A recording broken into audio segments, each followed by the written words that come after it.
Hey guys, how's it going? I'm back here with another video, and in today's video I'm going to be showing you guys how to build a full stack React and Node.js application, which is going to be very similar to something like Twitter Spaces or Clubhouse, that app that was really popular back in the day.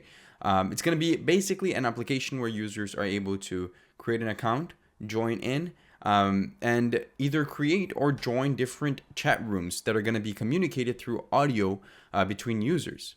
So it's a really cool application that you can learn a lot from because it's going to include some hard topics. And to facilitate all of that, since the video will actually be pretty long, we're going to be utilizing Stream as the main backbone of all the audio room functionality of our app. I'm really excited for this video because this is one of the biggest projects I've made in videos so far. So I'm excited to bring this to you guys. If you guys are happy to get along in the journey, feel free to also check out the code that will be in the description. But before we actually get into the video, I kind of want to show you guys a demo of what we're going to be building so that you guys can kind of decide if you guys want to continue with us or not. So as you can see over here, this is a very short demo of what we're going to be building. If you've been watching my videos for a while now, you might know that I personally don't really care about UI that much. So if you don't mind the UI, it's mainly going to be focused on functionality so we don't waste time in the video. This is the project, right? So you're able to have here two different browser windows opened. The reason why I have two of them is to simulate two different users. Imagine that they're in both, like in two different computers. And in one of the windows, I'm going to create an account. Let's create an account called Jack Grealish, right? That's the username. And let's put a name. Let's say Jack Grealish and sign in. So you see, welcome, Jack Grealish. You're able to create a room, as you can see, but currently there's no rooms available. Now let's create another account. Let's call it Erland Highland. And actually that's the username, so I'll just say Highland. And let's just say Erling Haaland. I don't even know if this is actually how you write his name, but let's sign in. And yeah, as you can see, it says welcome Erling Haaland. So there are two different accounts signed in because one of them is an incognito, so it's a different browser with different cookies and all of that. So we're able to simulate two different users. So in one of the accounts, let's actually create a room. We'll come over here and put Jack's Jack's room, and then the description will be, this place is a chill place to hang out where people are cool. Something like that, just like a description, a random one. And as you can see, this is Jack's account. So it shows over here the room, it shows the description, shows how many participants are in this call. It also shows a profile picture, which I didn't want to implement the whole uploading profile picture part of it because it would definitely take a good portion of the video and it would be not the point of the video. So what I'm doing here for simulation is I'm just randomly generating and setting an image to an account. So it's random images sent to the account. And this is Jack's profile picture. So yeah, with here, you can unmute, you can mute. I'm going to actually turn off the audio of my computer so that we can't hear that. But if you test it out on your own, you'll see that this works. You can unmute. Obviously, it shows over here in our browser that we are speaking right now. And I had already allowed microphones to be used. We can mute it again, and then that should stop. And I can go live as well. But before I go live, I want to actually join this room. So you see that now Jack's room appears here in the list of available rooms. It says the name, the description, who created, and how many participants are in here. I'm going to click on this and let's join this room. And if we try to join this room, you should see that there's an arrow while joining room because we have to wait for the room to be live. So the Jack Grealish room over here is currently not live, so no one can actually join, but they can see over here that the room is available. So when I click here to go live, you see that now this turns green and I am actually live. So if I were to speak and everything, it would actually, like, people would hear it if they're actually here. I'm going to click on here to join the room as Jack, and you can see that as Erling, you can see that another person shows up. It's Erling Haaland. It's also a lady, as you can see. But one of the cool things about this is the fact that since Erling isn't the owner of the room, they actually don't have permission to speak right off the go. So we have to actually request permission to speak from one of the accounts. The other one, the creator, will be able to see that this person sent a request to send audio.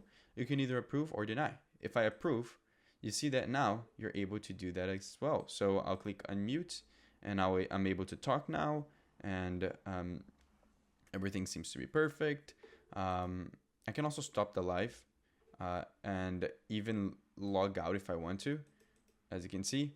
And yeah, that's pretty much the app. If I refresh the page, nothing works anymore. But actually, if you join as a random person, right? Let me join as PedroTech, Pedro. You see that everything remains, right? Actually, I've used this account before, so that's why everything is still here. But you see, it's all persistent. I can close and open this tab and everything will remain because we're actually keeping everything and storing everything in the cookies. So that's basically the project. I'm excited to build this for you guys, and I'm excited for you guys to actually join me in this journey. So with that in mind, let's get into the tutorial.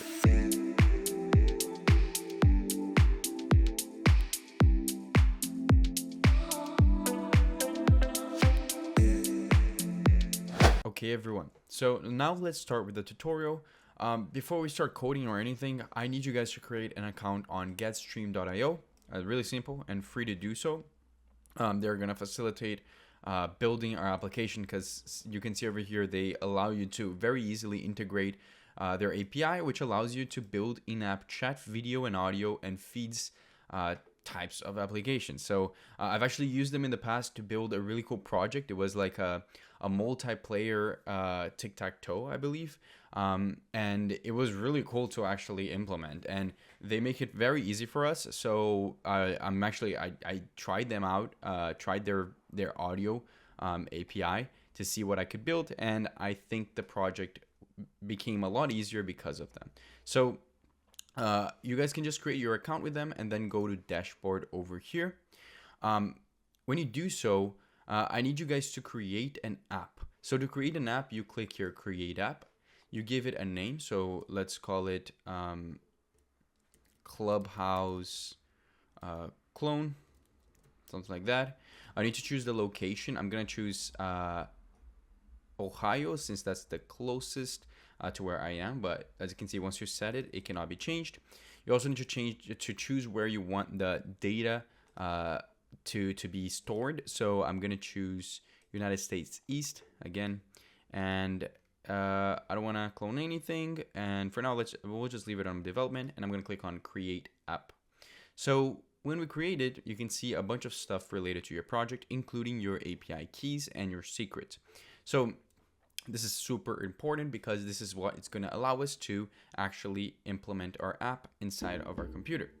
So I also want to open up over here, as you can see, a VS Code tab where I'm inside of a folder where we're going to be building the project. Created this folder over here called Clubhouse Tut, and this is basically where we're going to create everything. So I'm going to give you guys some time to do so, and after you're done with that, let's create the folders that are going to kind of divide our project into its front end and its back end. So first of all, we want to have a folder called client, which is going to hold our entire React app. And then we want to have a folder called server, which is going to hold our backend.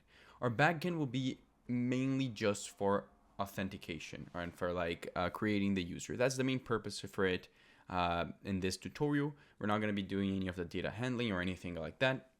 Most of the backend stuff will actually be handled by Stream. So it's okay. It's not going to be, the project will be mainly focused in the front end. But to actually build a front end, we are going to be using Vite. So I'm going to open up here the terminal, and I'm going to run cd client so that we actually navigate to the client folder. And then I'm going to do npm create Vite. And then I'm going to put a dot to represent that we want to build this inside of the current directory. Then we're going to choose what kind of library we want to use. I want to use React. We're going to be using TypeScript for this tutorial. And then I'm going to run npm install and npm run dev when that's actually done. So npm run dev, and we should see it inside of our terminal or our browser over here that we should have a Vite app running perfectly. Great.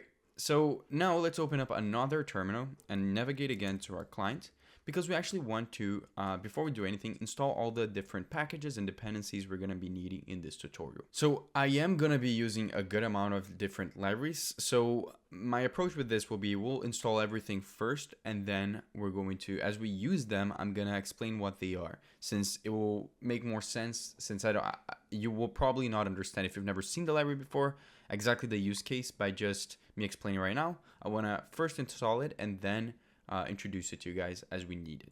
So first of all, let's install all the non-dev dependencies. So npm I, and we want to install first the @hook form /resolvers package. This is going to be for our form that we're going to be building. Then I'm going to install yup. Then @stream-io/video React SDK. This is the stream SDK that we're going to be using. Then crypto.js, which is going to be, it's not crypto like the coin, it's like cryptography. We're going to be using that in the tutorial. Then what else we need? We definitely need universal cookie for handling cookies, and we need React router DOM. So I'm going to say React router DOM. Perfect. Let's just install it. Now for the dev dependencies, we're going to be installing a couple of the actual types for TypeScript and some other stuff as well. So let's say npm install.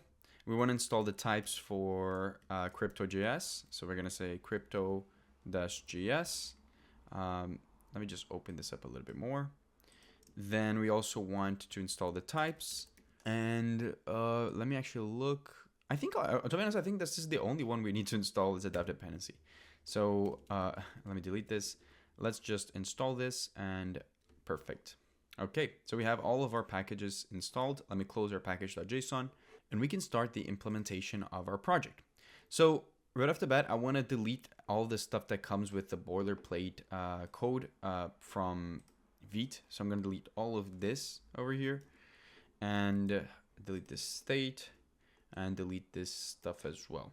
So like I said, I'm not going to focus on CSS. So we are going to put all of our CSS in the app.css file, just for simplicity reasons, because I will then add the class names and all as we go, but all the styling will be there. And I will link the styling if you guys want to use my styling. But again, I don't recommend doing it because I'm not good with CSS. That's not my part of expertise. I'm not perfect with that. So I would recommend you actually exploring it on your own if you want to make it look cooler. But if you want to just follow along with mine and make it look like mine, go ahead and just copy that as well.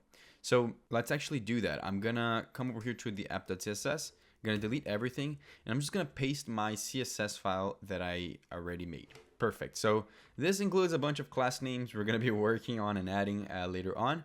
But for right now, it doesn't actually do anything. But as we add them, we don't have to be coming back to the app.css. It will all be doing it automatically. Perfect. So I also want to structure the folder structure of our app first, so we don't have to do that later. And the way we're going to do this is I actually want to have over here inside of our source folder, I'm going to have another folder called pages, because our app is going to include multiple routes. And for each route we're creating, we're going to have a different folder inside of this. So for example, we're going to have our main page, right? It's going to be the main route of our app. So I'm going to create a folder called main, and we're going to put all the files related to main inside of that. Then we're also going to have a sign-in page. So I'm going to create a folder called sign-in. And I think the only other page we're going to have is the individual room that you're going to join to have the audio chat. So I'm going to add that as well. So I'm going to say room over here, and perfect. Now, I think the best thing to do is to actually create a simple, just very simple component for each of these ones, so that we can later on just create our route definitions that are going to display these different components. So for each of these folders, I'm going to create an index.tsx. And I'm not going to name any of the files anything different. The naming for the individual components and files will be made through the folder. So this is the main component. and this is the room component. This is the sign-in component. And the entry point to this page is going to be the index.tsx. So I'm going to say export const main page. And then over here, we'll just render or return, for now, just a div, and it will say main page. Then we're going to do the exact same thing for all the other ones. We're going to say index.tsx, paste it over here as well, change this to room, and change this to room as well. And then here we'll do the exact same thing. And the reason why we're just doing this is that just so we test, before we actually make anything on those pages, we want to just test to see if we can actually move through the routes. So we'll paste it over here and change this to sign in. Perfect. And this to sign in as well. Now, in order to actually display them, because we're not even calling those components, let's start with our React Router DOM definition. So inside of our app.tsx, I'm going to be importing over here at the top a couple stuff from the React Router DOM library. So it's actually three things that are the most basic things you import. We're going to import a component called browser router and then change its name to router. Then we're going to import the routes component and the route component. So if you're familiar with React Router DOM, this is very standard. We first tell the app that all of the routes definitions and all of the route related stuff will be inside of this provider. And then inside of this provider, we're going to put another provider that is going to kind of like let React Router DOM know that whatever we put inside of this provider will be just route definitions.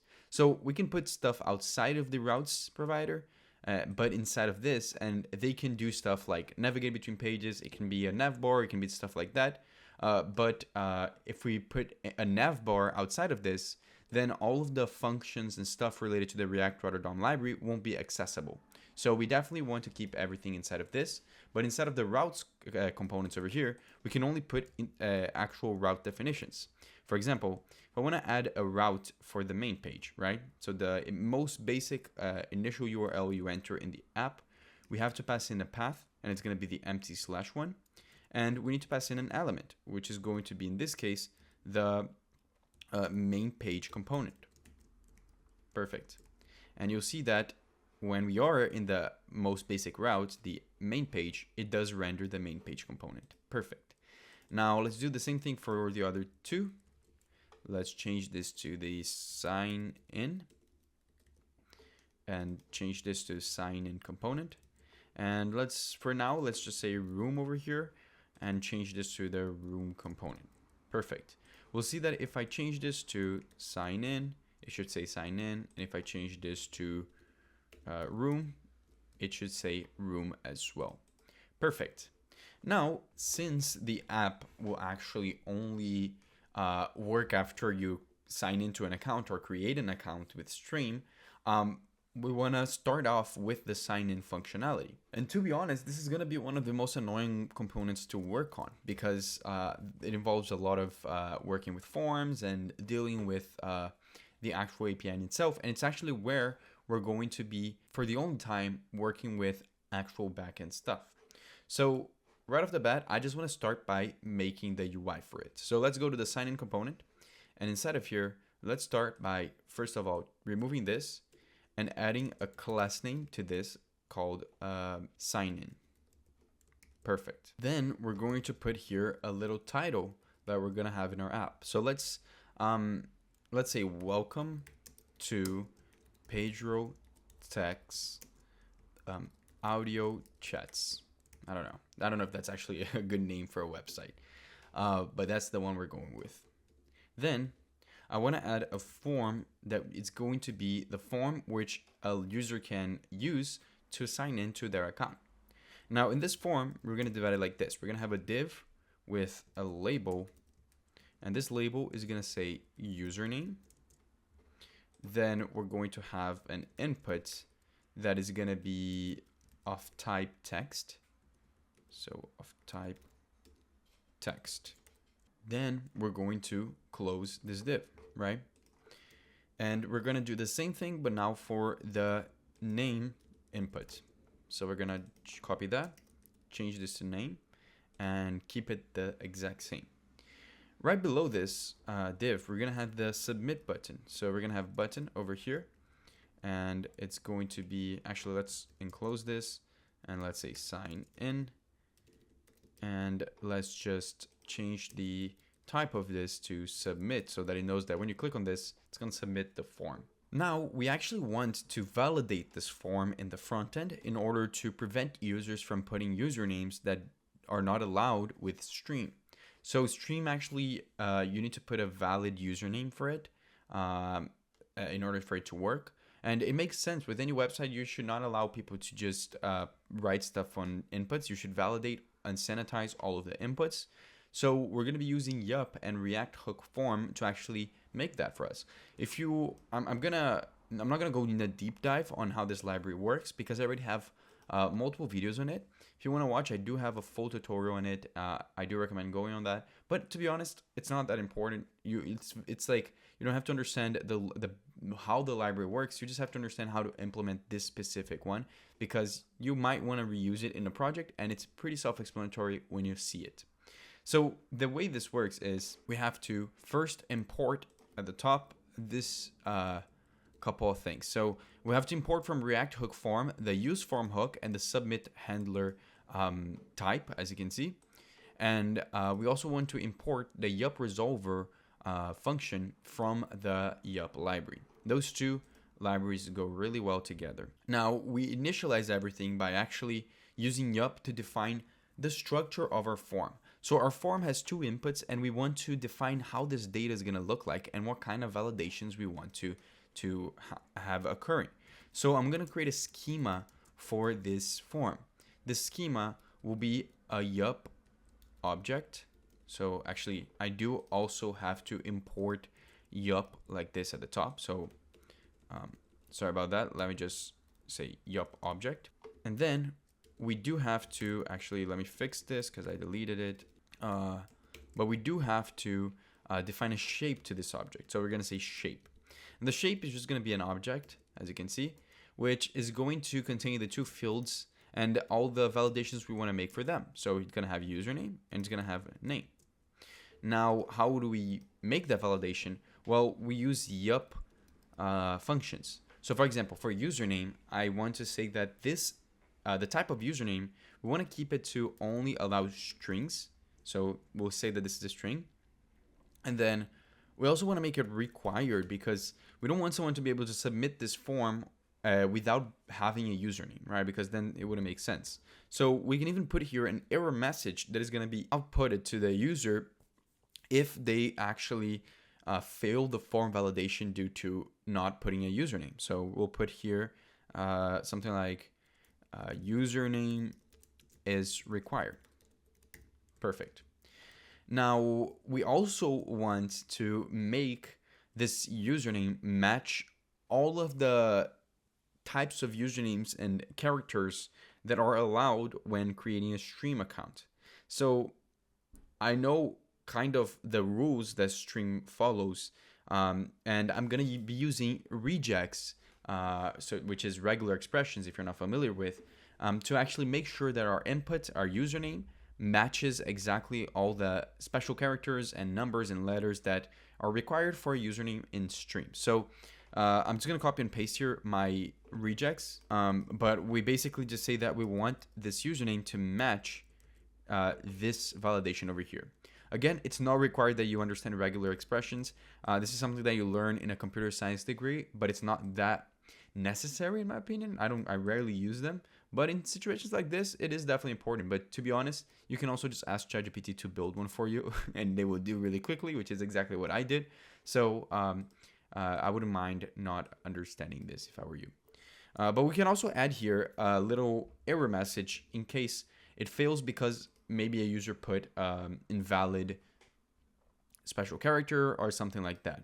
So I'll say something like invalid username, and this will be sent to the user if they fail this. Then for the name, we want to keep it simple again. We're going to say that the name needs to be a string and it needs to be required. Then for required, we'll say name is required. Perfect. Now that we created our yup schema, we need to use that schema and connect it to the React hook form useForm hook. So I'm gonna create a constant and destructure everything from the useForm hook. We do have to pass in a type for it since we're using TypeScript, but I'll create that in a second. Before that, we'll just say that the resolver that we want to pass is equal to the yup resolver with the schema that we define. So this is why we imported the yup resolver. It will kind of convert all of this yup logic into what is necessary for the React hook form library. Now we have to create a type for this, and it's pretty simple. It's basically the type, an interface that is gonna represent what object we're gonna be getting from this form. Now the object is just gonna be a very simple interface. We'll call it form values, which is gonna contain a username of type string and a name of type string as well. So now we can just put the form values over here, and now it will know that this is the type that we need for this form. Now there's a couple of stuff we want to destructure from this useForm hook. We want to get the register function, the handle submit function, and also we want to get the errors that are gonna exist inside of the state of the form. So we can actually get all the list of errors that exist when a user tries to submit this form. Then we're gonna put all of this stuff inside of our form. So right off the bat, we'll put the handle submit on the onSubmit. So we'll say onSubmit over here. Then we'll say handle submit, and we'll pass the onSubmit function that we are actually gonna create right now. So let's say onSubmit.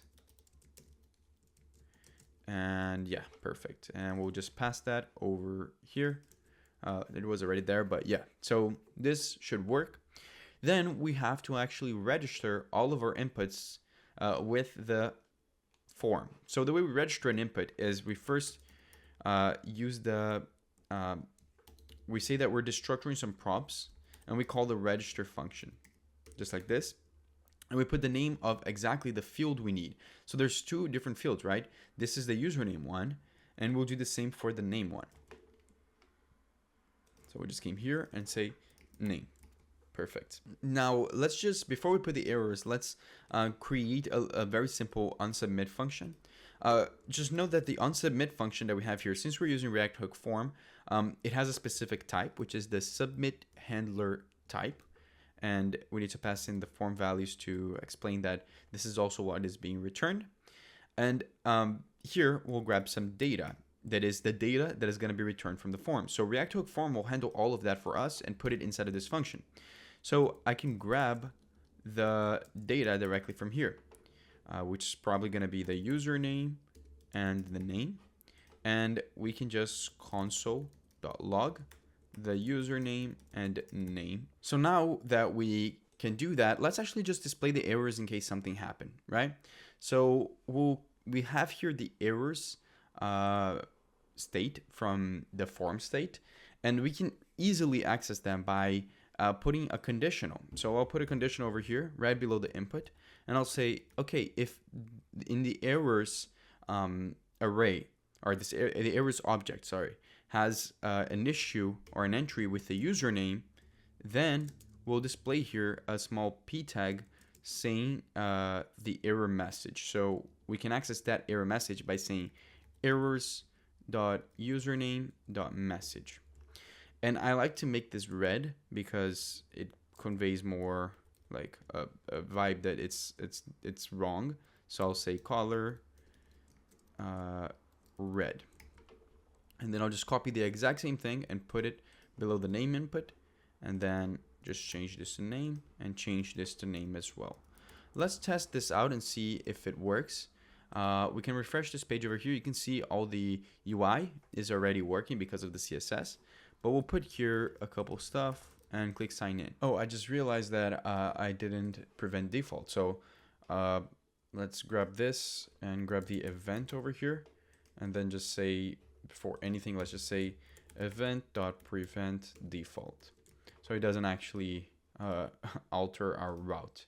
So let's refresh this and let's try signing in with this values, and you can see it seems like it refreshed my page, which is kind of weird because React Hook form should be doing that automatically. Oh yeah, I put the on submit on the div, not on the form. I apologize about that. If you saw that early, congrats, because it's been a kind of a long time. Okay, it's actually supposed to be on the form, so that when you put it, it doesn't actually refresh.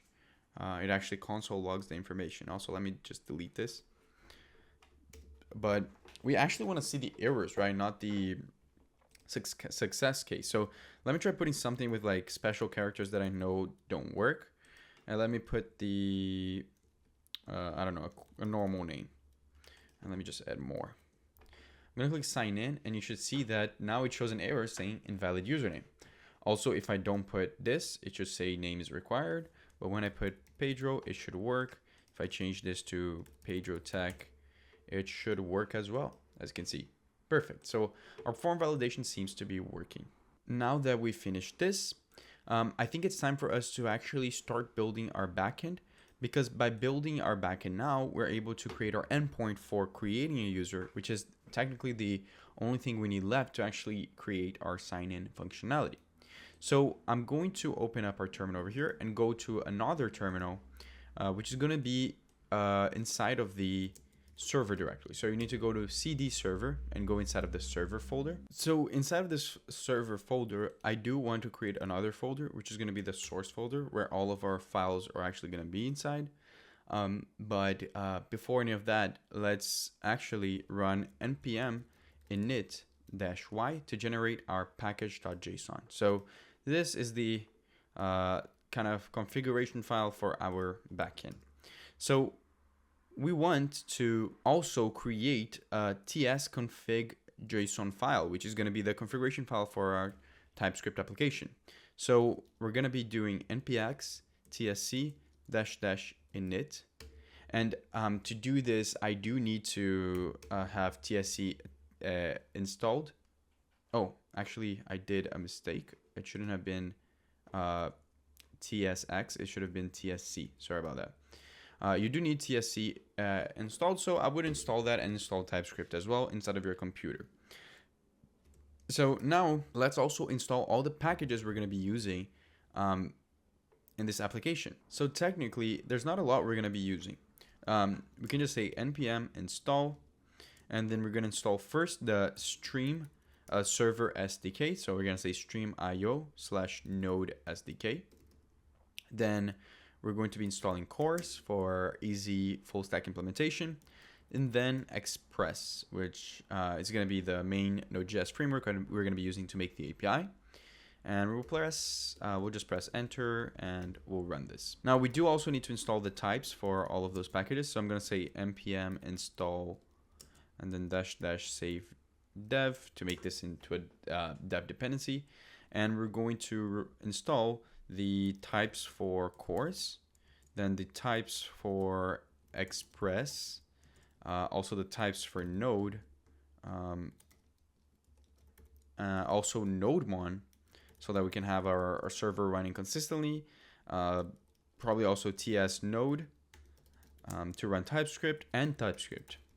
And then we'll press enter and hopefully everything will install correctly. As you can see, it did. Now we also do need to alter our tsconfig so that we correctly determine our root directory, which is where it's going to grab all of our TypeScript files. So we'll just put the source folder as the root directory. So it's going to get everything that we put inside of here. And then we also have to put the output directory, which is going to be the kind of the build folder where it's going to generate and compile all the JavaScript that comes out of the TypeScript files we make. So I'm just going to call this dist, and it's going to auto-generate that folder for us. Now, I also want to create a nodemon.json. If you've never seen this implementation of nodemon, usually people just create a script. I personally also usually create that, but I've been using this recently, and I think it's also kind of cool. So nodemon, for those who don't know, is just a library that allows you to make changes to your server files, and when you save the file, it will automatically restart your server so that you don't have to keep killing your node process and restarting it. So With NodeMon, if we want to set it up to work as we want, I can actually do something like this. I can create this JSON file and make a couple of commands. So watch will be the command that will tell us which folder we want to watch. So it's going to be the source folder.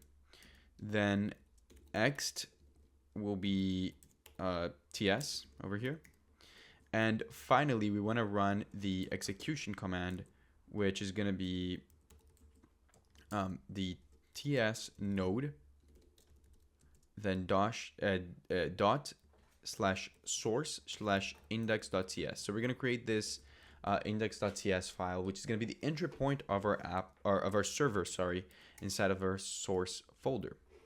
Perfect. Now to actually run this, all I would have to do is run npx nodemon. And as you can see, it is starting to see our server. So every time I refresh something, it will restart the server. I'm refreshing a bunch of times here. So it is working. We just currently don't have anything in our server file. So let's start implementing that. So over here, let's start by importing Express from Express and importing course from course as well. Perfect. Then we'll create our app, our Express app. So I'll say Express over here. And we'll apply a couple middlewares that are necessary in every Express app. So first of all is the express.json. So it parses all the JSON files, all the JSON data that we get from API requests. And then we also need to apply the course middleware so that we do have that stable connection, safe connection between our front end and our back end. Then we're just going to create this port variable, which we'll set it equal to process.environment variable port. In case you're deploying this app, you'll then create a port environment variable in your provider so that it replaces with this here. But since we're running this locally, let's just also put the 3001 port, which I don't think anything is running right now on my computer, but hopefully nothing is, so that we can just run this server on that port. Then we're going to say app.listen, and we'll listen to the port variable. And as a callback function, we'll just run a console log saying server is running on port, and then put the port over here. Oh, I just realized that was in front, but yeah, this is what we want. And if I open this up, you see this is already working. It's already console logging that the server is running. Because to be honest, what I'm expecting from this tutorial is, if you're watching this, this is a more advanced project. So I definitely expect you to at least know how to use the basics of an Express API and Node.js in general. So pretty simple. We just generated this. Now I want to create a separate routes folder, which is going to include all the routes in our app. Now, obviously, we're just going to have one single route in this API, but it's going to be the auth route. But I'm setting this up in case you want to add more stuff to this application. And whenever we export stuff from this routes folder, we can then come over here and say import auth route from /routes/auth.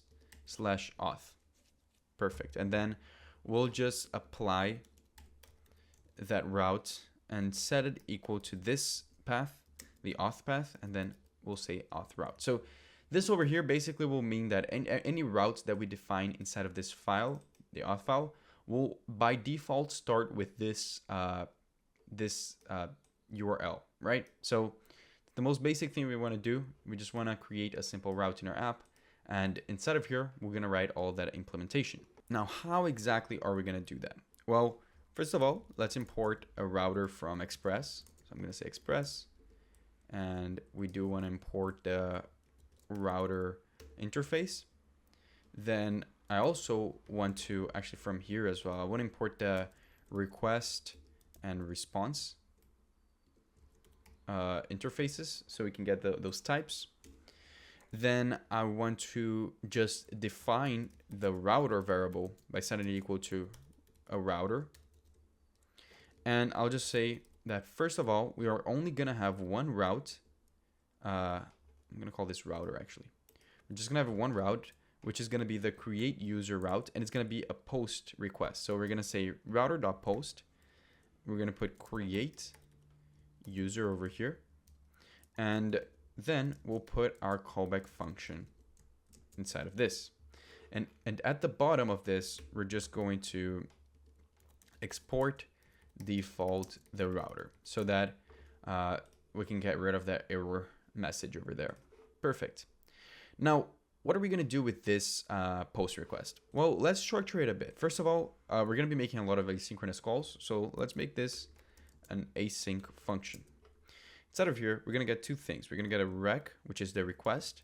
So we'll put request as the type, and a res, which is the response. So we'll do the same. Now, what I'm expecting is when a user tries to sign in, they're going to send in a username, a name, which is the two things in our front-end form, but also an image. The image is going to be the URL to a random image that I'm going to generate. I found a couple images. I saved it in my computer.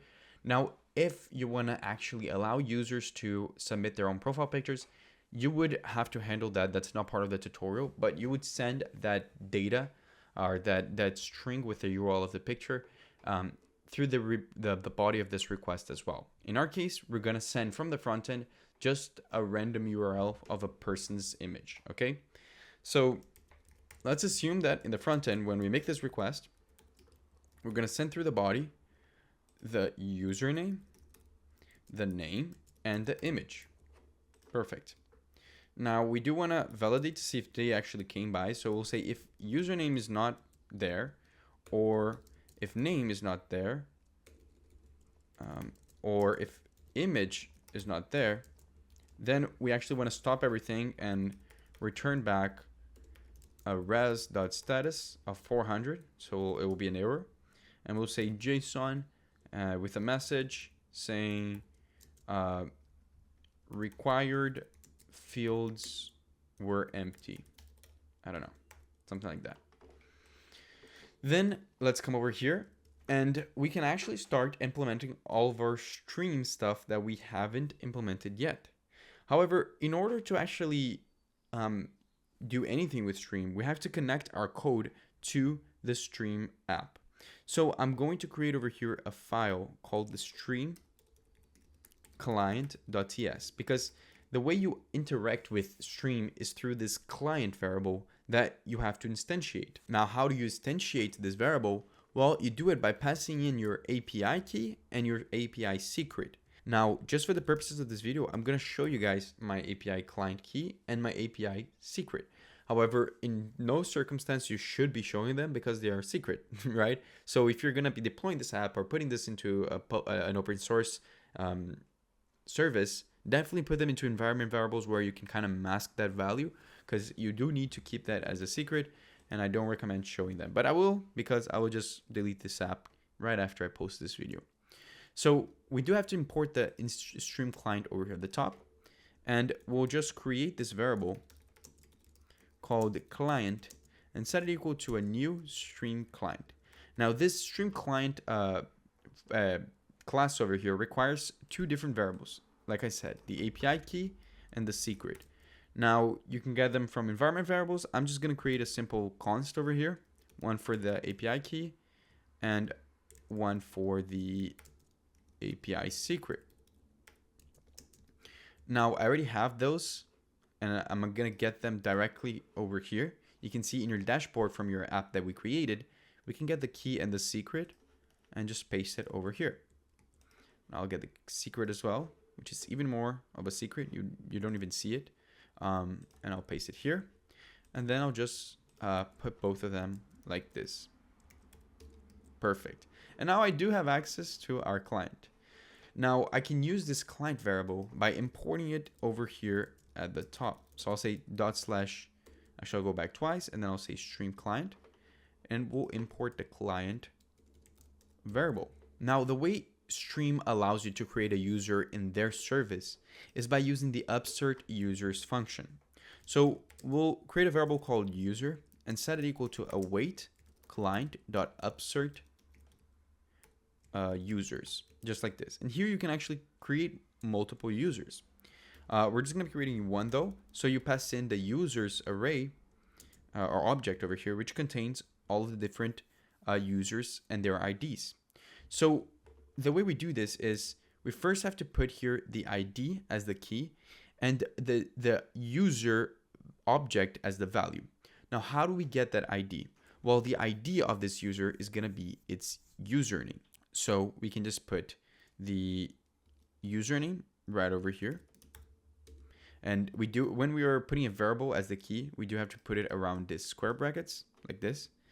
And then we'll put new user as the value. Now, what is new user? New user is going to be an object we're going to create right now, which is going to be kind of abiding to the user object request interface that comes with Stream.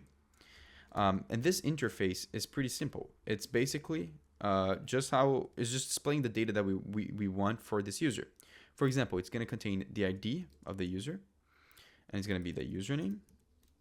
It's going to contain the role of the user, which in our case is just going to be a normal user in our app. So we'll say user. Then it's going to contain its name, which is going to be the name that we get from there, and the image of the user, the profile picture. Actually, I'll probably just change this to new user.id so that we keep it like very standardized, because this is actually supposed to be the ID. So we'll just put the ID here, and we successfully have absurd this user after we get to this stage of the callback function. Now that we have this user, we want to generate a web token that is going to be used for authentication. Now, gladly enough, Stream provides us a very simple way for us to create this token. You can do it in many different ways, right? You can use JSON web tokens, like there's different libraries out there, but Stream provides it directly by using their create token function. So we're going to say const token is equal to client.create token. Perfect. And then we just pass in the username of the user to generate that token.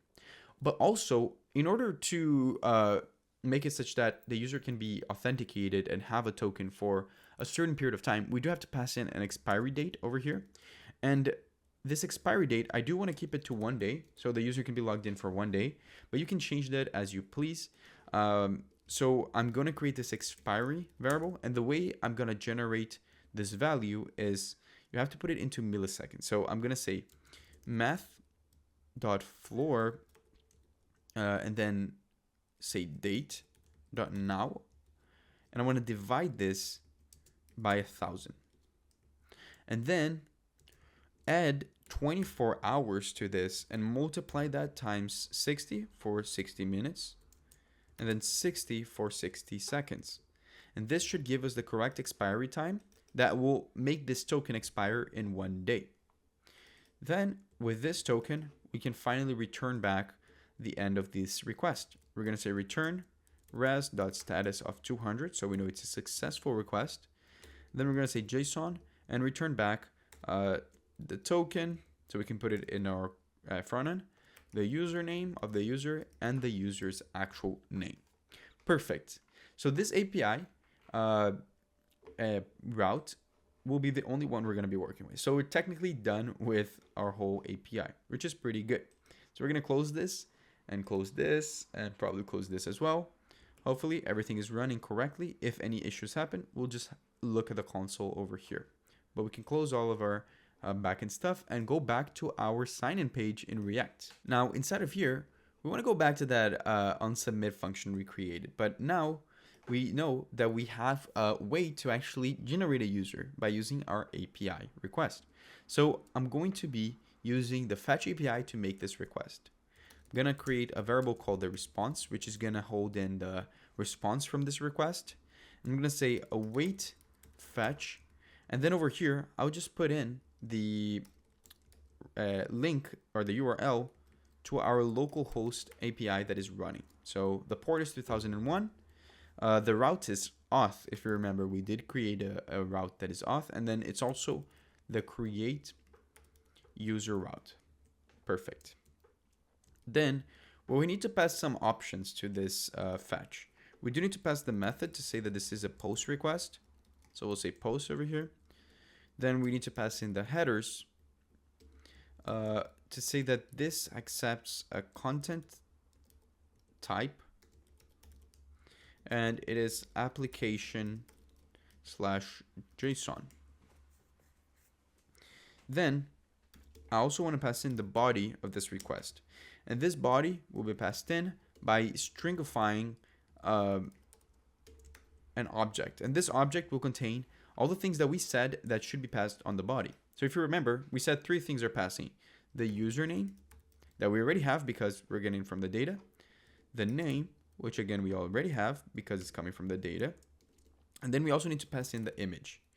Now this image variable over here, like I said, I'm auto-generating it from an array of images that I have. For simplicity reasons, I already put them over here instead of this images.ts file. Again, if you want to use the same images as I am, they're just random people I found on Google, go ahead and do so, but you can also handle that on your own. So the way we're going to do this is we are going to get the people's images array that I created, and I kind of just want to send back, whenever you create a user, a random image that is generated from that you get from that array. So if you want to get a random entry in this array, the way you do it is you say math.floor and then math.random, and then we just multiply it times the length of this array. So peoples.images.length. So this is basically how you get a random entry in an array. And this should send back the correct information. Now, let's also come over here and say that if this response is done, but the response is not okay. So if there's an error in this response, we just want to first alert a message saying some error occurred while signing in, and then just return, so we don't continue any further. But if nothing happens, so if it's successful, then we want to grab that response data from the response. So we'll say await response and convert it to JSON. And then just take a look at that data.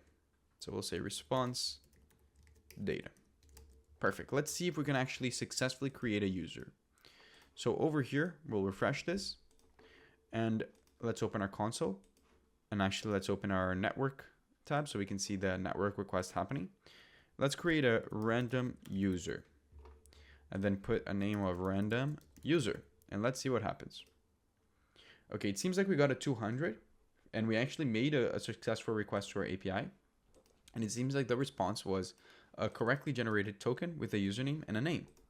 And again, here on our console, we also get that information. So we have successfully created that user, and in stream over here, we would be able to see this information if we were to look at our logs and see everything related to actually who's inside of your application. However, we currently aren't doing anything with this token. And what we want are the name or the username. What I want to do is, in this application, I want to store the token, the name, and the username inside of my cookies. Now, you know, if you've worked with web dev before, that the cookies is basically the safest place out of the browser storages to put your tokens, because you do need to be protective with that. So I'm going to be using the universal cookies library to store them there. Now, how I'm going to do that? Well, I'm just going to come over here and import cookies from universal cookie library. Then we do need to come over here below our sign-in component and say const cookies equals to new cookies. Perfect.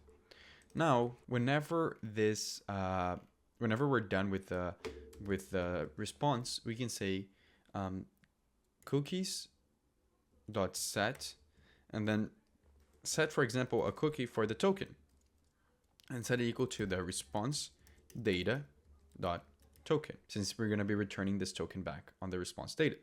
Now, I also want to set this cookie to expire together with the token, which is going to be a day ahead. So to actually set that, we do have to create this variable called expires. And the way we're going to do that is I'm going to say const expires equals to new date. So we're going to create a new date. And then we're going to say that expires and set that date to be equal to the current date, because we got that when we say new date, it's a current time. And then we're going to say +1 because it's going to be 1 day in the future. And now we can just pass in this expires variable to this object, and then it will basically tell this cookie to expire at this point. Now I'm going to copy this, paste it twice more, change this to username, and change this to name. Perfect. And then change this to username and change this to name as well. Now we are successfully setting the cookies to all of them. Let's actually test that out. Let's open our application over here and go to our cookies. There's currently no cookies here. Let's create random user 1, and then again, give the name of random, click create, and oh yeah, here it is. All of our information is in our cookies. Now, what happens is that if we refresh the page, that information is still there. So we can use that to actually keep our user logged in, which is great. But we'll obviously delete this since we want to actually do a couple more things to actually make our sign-in be finalized. So what else do we need? Well, we do need to create something called the Stream Video Client. This client from Stream is going to be kind of the connector of our front end to the Stream API. So it's going to allow us to use a lot of the pre-made React components that Stream provide to us, including hooks and much more. It's going to make our life literally the easiest possible. So the way we do this is I'm going to create this variable actually before the whole token definition. And we're going to say const my client is equal to new stream video client. And this should actually auto import it, as you can see. And then inside of here, we have to pass in a couple things. We have to pass in the API key, which we already have from our dashboard that we worked on before. So let's again get the API key and paste it over here. Then we need the user that we're going to be creating. So we'll create a variable called user, and we need the token that we're passing that we just generated from our API. So we're going to say response data.token over here. So they do require a token for authentication as well.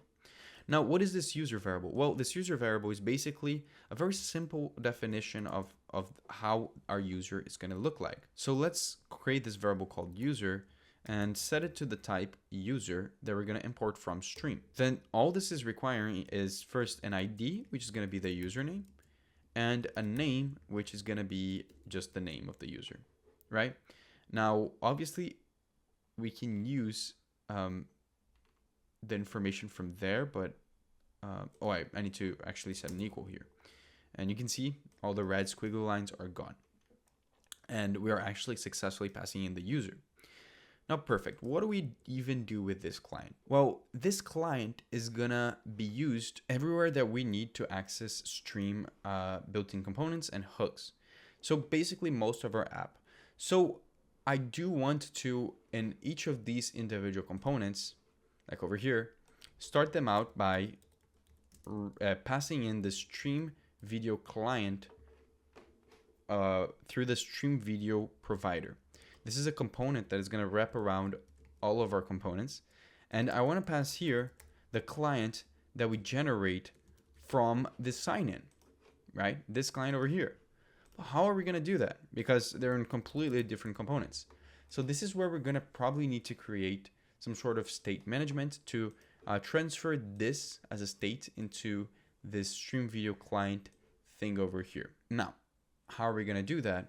Well, we're going to create actually a state context using the context API, which is going to be representative of most of the user related stuff in our project. So we're going to be calling it the user context.tsx. And this context is going to include the client. It's going to include the user that is logged in. It's going to include a bunch of information that is actually really important for us. So let's start by actually just, first of all, defining what a user is going to look like. So I'll say interface user and pass in a username as a string and a name as a string. So we'll just say that by default, since this is how we defined our form, these are the only two informations that we have for the user.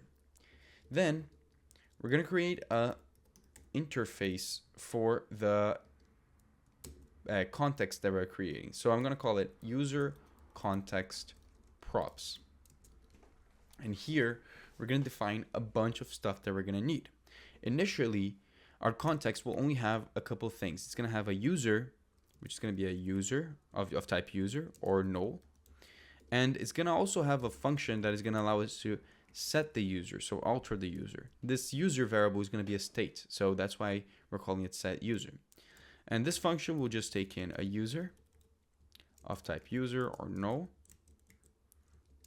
and then it's going to return back void because we're not returning anything with this.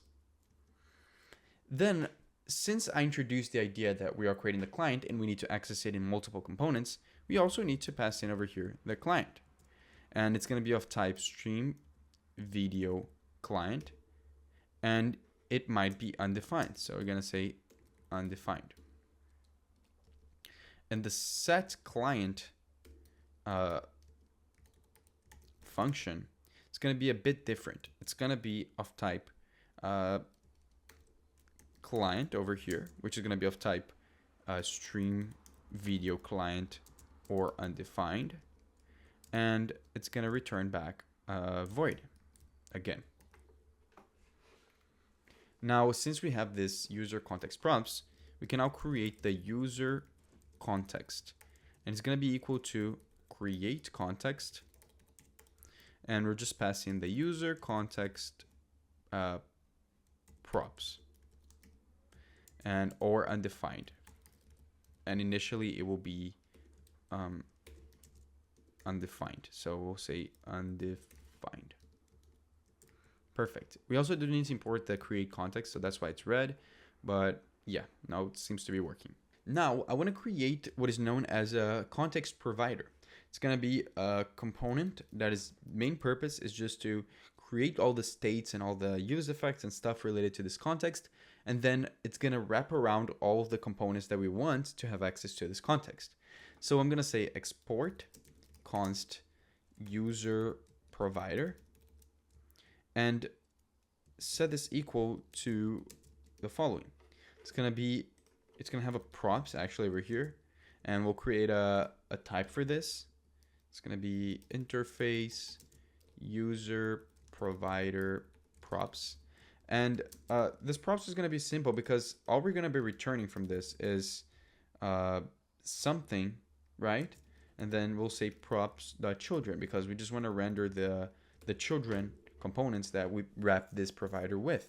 So we'll just have to have one thing in our props called children, and its type will be React Node. And we'll just pass in the user provided props up here at the top.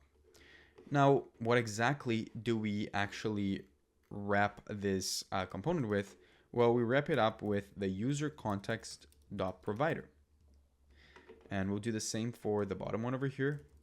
But the top one does require us to pass the value. And we know that this object should be an object with the values that we pass over here. This is why we define this. We're saying that the values that are going to be accessible from this context provider are the ones over here. Now, how do we get those variables? Well, you can clearly see that what they are is just states, and they're state functions. So we'll create the two states for them. So we'll create the const user and set user over here, and set it equal to use state. And we'll initialize it as null since the user will probably be null initially. Then we also need to pass in the type. The type for the user is user or null. Now we also need to import the use state, and we'll copy and paste this and create the client and the set client. And this will be of type stream video client. And then we'll delete this null thing over here and just leave this empty because it can be undefined. Now we can just pass in the user, the set user, the client, and the set client over here. And wherever we import this or we wrap this user provider with, we'll have access to it. But the thing is, we will still need to import this user context and use the use context hook in every single file that we want to access the context values with, even if they are inside of this user provider. So what I like to do usually is to create a custom hook over here that is going to actually grab this context, use it, and return back the values. So I'm going to create this hook called use user, and this hook, its main purpose is just to get the data from the use context. So I'll say use context, pass in the user context over here so we don't have to import it in every single file. And then if there's no context, we can actually just throw an error. So I'll say throw new error and say use user must be within a provider, in case like we're trying to call this outside of that provider. And then we'll just return the context. So now inside of our main over here, which is the whole point of this example, right? Well, what we're doing, if I wanted to access this client, all I had to do is just come over here, say that this is equal to use user from the user context file, and then just grab the client. Now, this client is currently empty, right? That's why it's probably saying that it's not assignable, right? But we will through, and although this is TypeScript, right? And this is why this is giving us the error, we will through our efforts prevent this from actually even getting to that point if the client is null. So for example, if the client is null, we don't want to go to the main page. We want to go to the sign-in page. So we can come over here and tell this to navigate to the sign-in page. So I'm going to say sign in. If you're not familiar with the navigate hook or the navigate component, it's from React Router DOM. It just redirects you to whatever route you put over here. And this should actually remove that red squiggly line from here and prevent us from getting to this state. Now, this client is still empty. So in basically every single scenario, if I try to go to that page, it would just break or wait, what is it saying? Oh yeah, okay, sorry about that. We haven't actually passed in the provider, the user context provider. We need to pass in this user provider around everywhere where we want to access it. So what I want to do is inside of our main.tsx, kind of the entry point of Vite app, I want to wrap our entire app with this user provider, just like this. And then I'll import this. And now we should see that, yeah, now we shouldn't see that error anymore. And we should see that every time I go to the main, since the client is empty, it should redirect me to the sign-in. It doesn't even allow me to go there. Now, what happens, like how do we fill in that value for the client? Well, now that we have the client here in the sign-in, we can literally just go up here, say const equals to use user, and grab the set client function. Not only that, but we also have the user, right? So let's also get the set user function.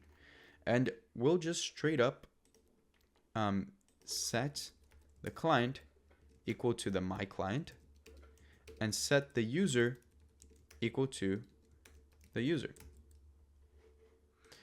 And it seems like there's actually, oh yeah, because there's also the image over here. We're not keeping track of the image. So I'll just set the user equal to an object with the username and the name, since we also have that data. And then after all of this, when you sign in, I want to navigate to the main page. So how do we navigate to the main page? There's a function from React Router DOM that comes from the hook called the useNavigate hook that we can call. So I'm going to call that function navigate and set it equal to the useNavigate hook from React Router DOM. And then now I can just, wherever I want to redirect to a different page, I can just say navigate and then put the route where we want to navigate to. So it's this one. So it's very similar. There's two different ways to navigate or redirect in React Router DOM. One of them is through function calls, and the other one is through returning a component, which is pretty handy. So now let's test this all. Let's actually test everything that we've been working with for this past, like, I don't know, an hour. I don't know how long this video is so far. Let's come over here and create the random user 2. Let's put a name, random user. And let's click on sign in. And as you can see, we are on the main page. We do have our authentication stuff, right? It's all over here. And it seems to be working. Like, we don't know if the client actually connected, right? We can actually, oh, I think we actually might be able to check if we go to network. But it's not, yeah, it's not there correctly. So I'll actually sign in again and let's see if it works. I'll click sign in. Oh yeah, you see we do have the API that we created, right? We do have the request for that, but we also have a stream request over here showing that something is happening related to stream, which is our connection working. And what that means is that now in our main component over here, there's a lot that we can do that we couldn't before. So let's start working on it. First things first, I do want to define the structure of this component. And right now it's just a div with the word main page in it. So I do want to add a class name, call it home. And inside of here, I do want to put an h1 tag that is going to say welcome. And then it's going to say your name. Now, how do we know what is the name of the person that we're trying to welcome? Well, we do have access to the user, right? So we'll grab the user from the use user and we'll say user.name. Perfect. Now we'll save this and you see it does show the correct name. Welcome random, because that's the user we created. Okay, let me save this and let's continue. I do want to divide this into two different parts. One is gonna be a collection of inputs, which is gonna be kind of like a form, but to be honest, I don't want to put all the validation that I did on the other one because this is kind of like lower risk for inputs. So we're not gonna validate this inputs.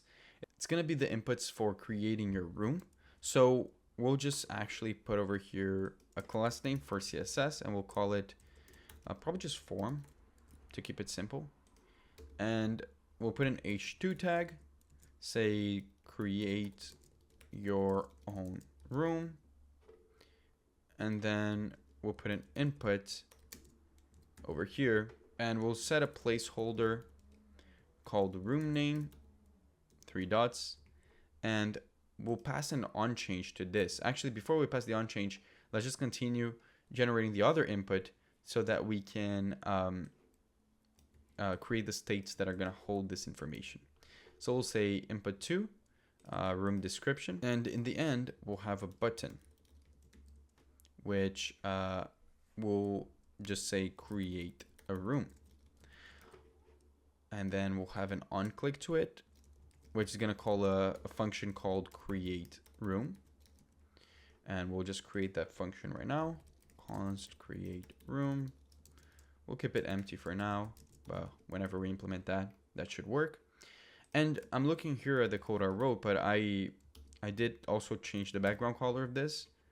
For some reason, I think it just made it look better. So I'll just change this to an RGB value of 125, 7, and 236. I think that makes it purple. I don't know.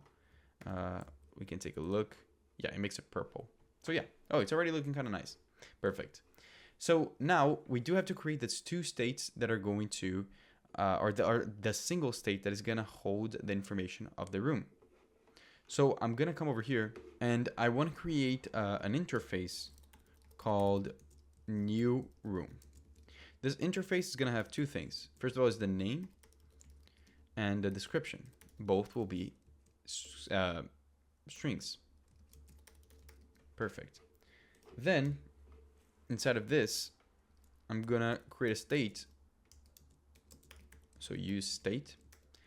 And it's going to be called, it's going to be the new room. So its empty values are going to be a normal string and a description. Perfect. And then inside of here, I'll just put new room as the type. Perfect.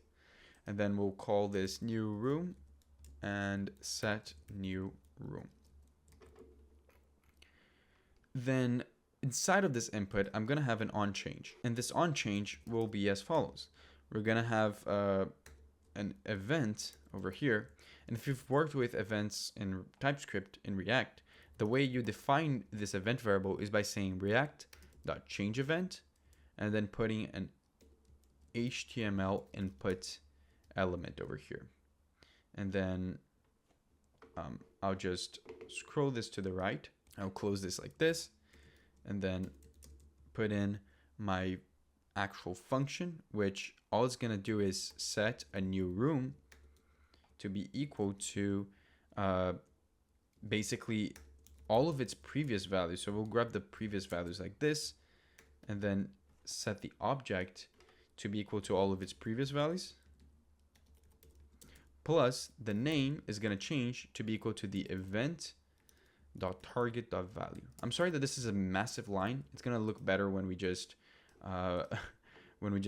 prettier it. So all it's needing here is another one of these, I think. Let me just look. Oh yeah, this needs to go, I think. And then we do need to have this here or not.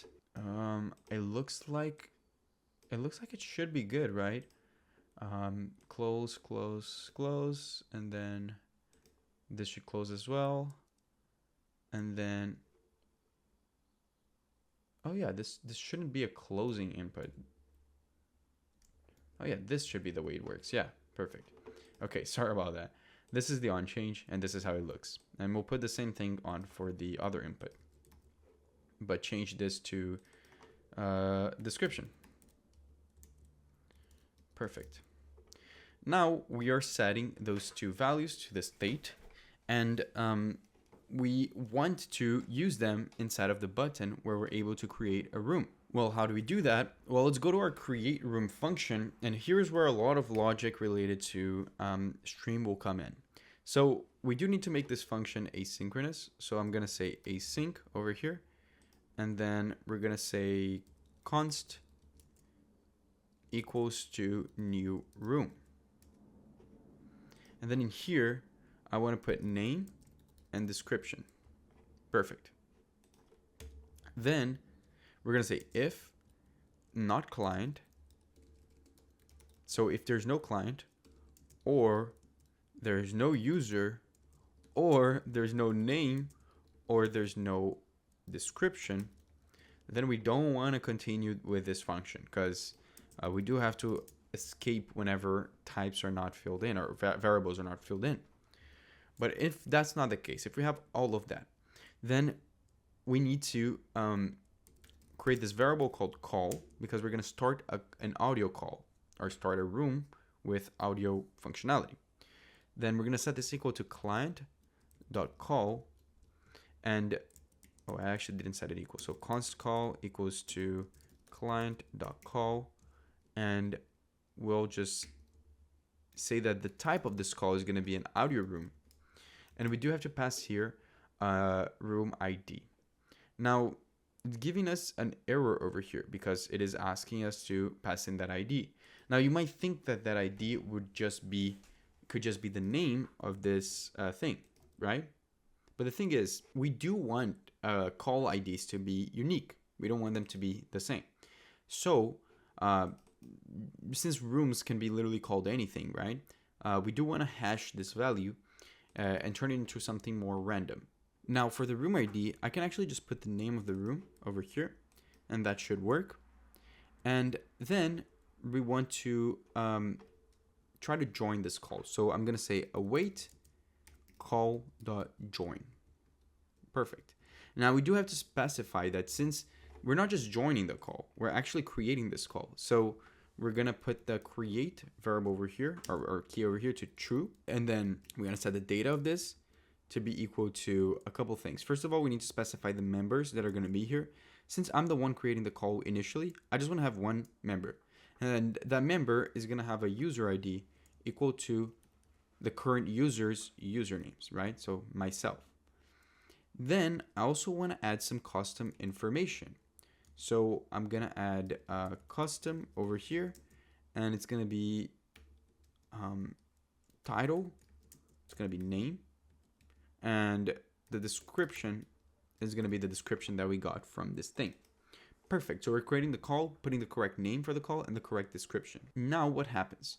Well, if we just do this, it will join a call from Stream's perspective, but nothing will happen necessarily in our page because we haven't set up any UI or anything that will back this up. So this is what I want us to do. I want to, whenever you join a call or whenever you create a room, I want you to be navigated towards the room route.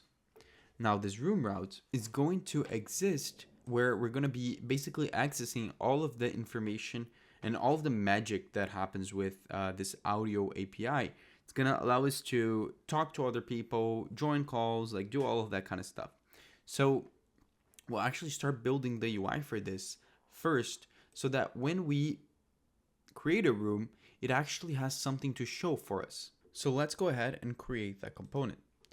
I'm coming here to the room component. Let's start off by just removing this and adding the class name to this div.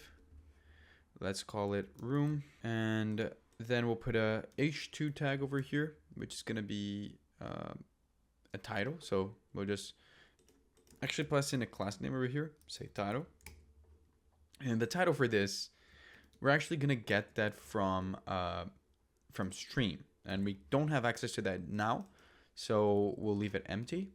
For the h3 tag over here that we're going to put the description. So we'll give a class name of description, and we'll also leave that empty because we don't have access to it yet. Then we need a p tag, which is going to be for the participants.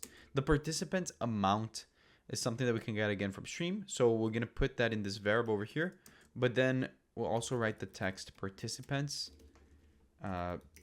so that it shows the number of participants and then the word participants, right? And again, we'll also give a class name of participant count. Perfect. Then for now, this structure is fine. We just have to implement the functionality to get this variable. So how do you get information of the current call that you're in? Well, to do that, you can use a bunch of the pre-made hooks that comes with Stream. For example, to get all of those hooks, we can use the use call state hooks that automatically imports from Stream. And inside of here, you can get a bunch of them. You can get the use call custom data to get the custom data of this call, including the name and the description of the call. You can use the use participants, which gives you data about the participants, including its length. Then use call created by. They have so many hooks that just gives you information, which makes it so much easier to deal with all of this. And then over here, if I wanted to get that information, for example, I can just destructure them. So I can say custom and then say const custom is equal to use call custom data, then const participants is equal to use participants, and then const created by, const created by is equal to use call created by. Perfect. Now I can just put the information like this. I can directly take the title out of this custom variable, but since it can be empty, I'm just going to put a question mark over here and say that if this is not empty, we're just going to say title, right? So if it is empty, we're going to say title, but if it's not, we're just going to render the title. Just for simplicity, I don't think it will give us any issues. Then custom description, and then we'll change this to description. And then here, we will just get the participants.length. Perfect. And we'll close this, and it should display the information.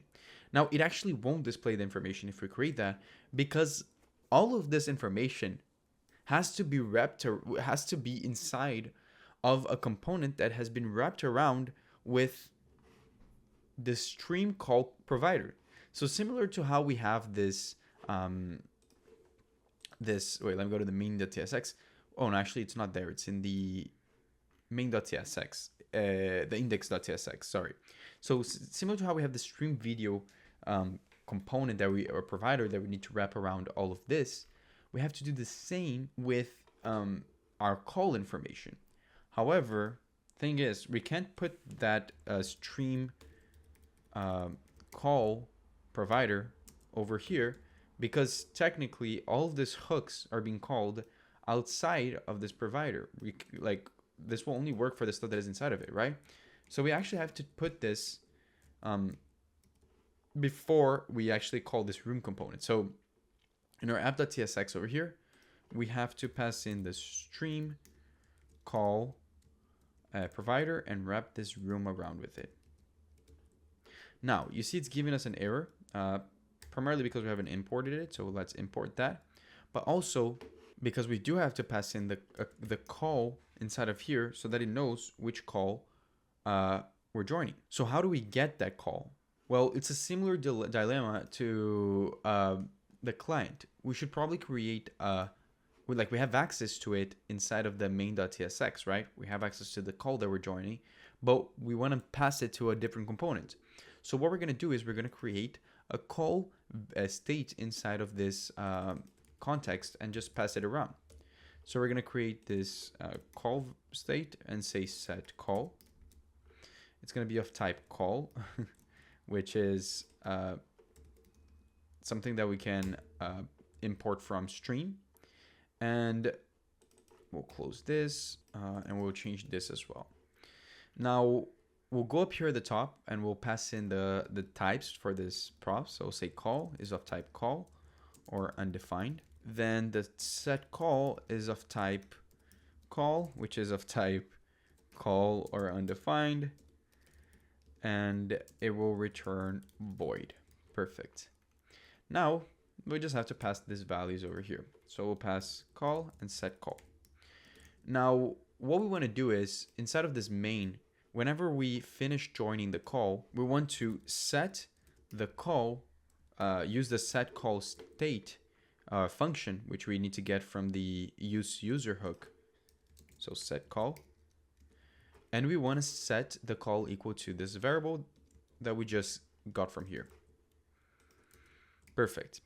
And then we want to navigate, do the same thing we did on our other component. We want to use the use navigate hook. So I'll say const navigate equals to use navigate, and we'll navigate to the room component.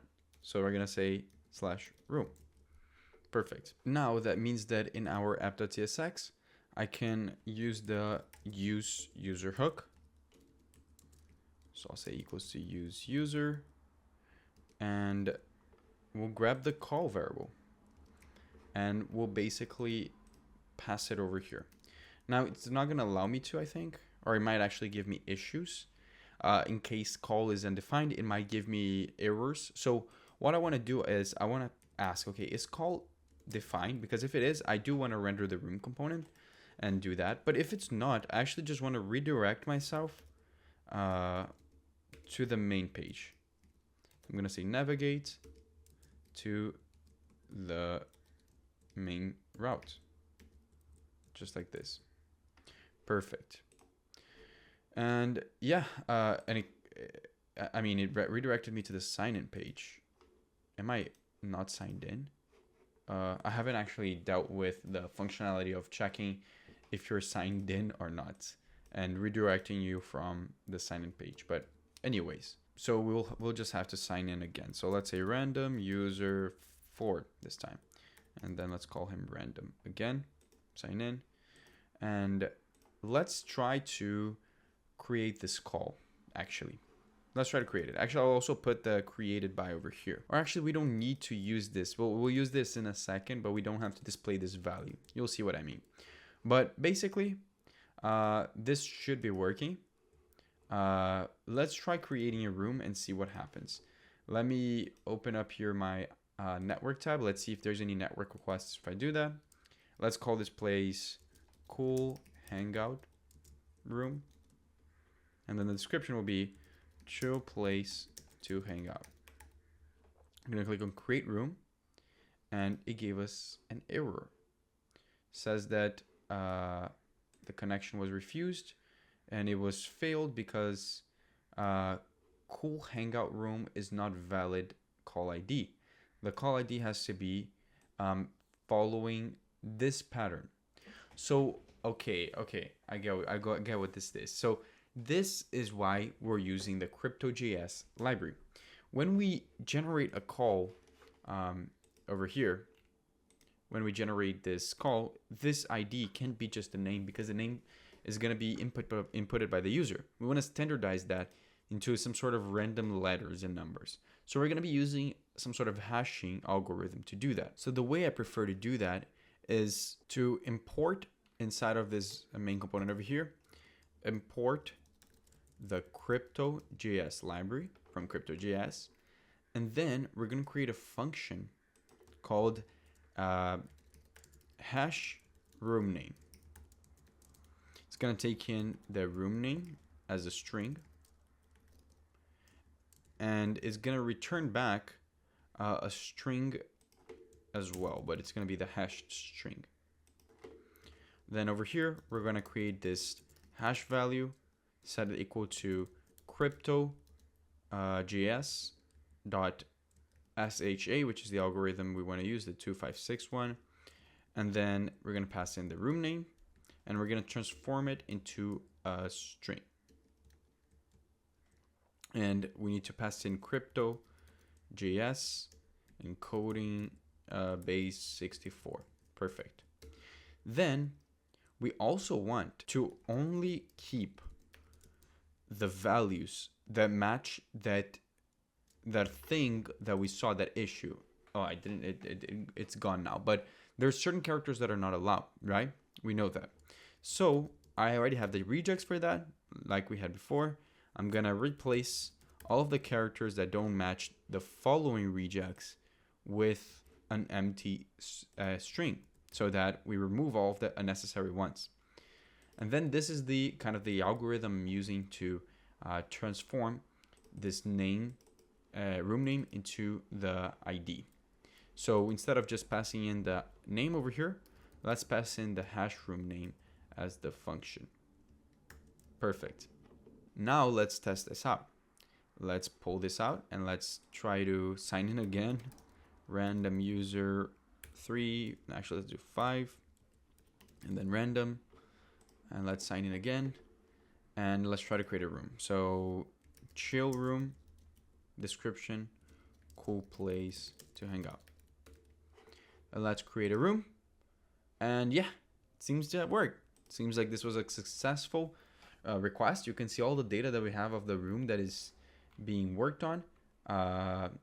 You see there's like, oh, by the way, there's a lot of stuff that I haven't talked to you guys about, like noise cancellation. You can actually set that on. It's already automatic, as you can see, but there's a lot more that you can do. You can like set up quality, you can change individual actions and roles of users and stuff like that, which is really cool. But for now, let's just mind with what we're working with, which is it's working. We're able to see information about our room or our call directly from inside the page. We can see the title of the room, we can see the description of the room, and how many participants are in this call right now, which is really cool. Now, one thing I want to fix before we continue any further with this room thing is the fact that every time I refresh my page, it redirects me to the sign-in page. And the reason why that's happening is because although we are signed in, it's not generating the client based on the information on our cookies. So when we refresh our page, it's not getting the information from there, and it's actually assuming that the client is empty. So in our user context, we want to have some sort of use effect that checks to see if there's any data about the token or the username or the name in the cookies, and create the client for you based on that. So the way we're going to do that is we're going to come over here and we're going to say use effect, and inside of this use effect, we're going to grab all the information from our cookies. So I'm going to say cookies. Yeah, I do have to import cookies from universal cookie, but I also do need to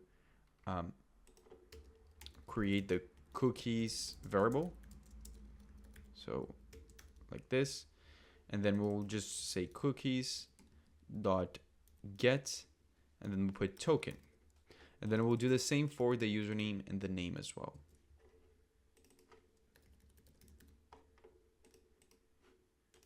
And the username and the name.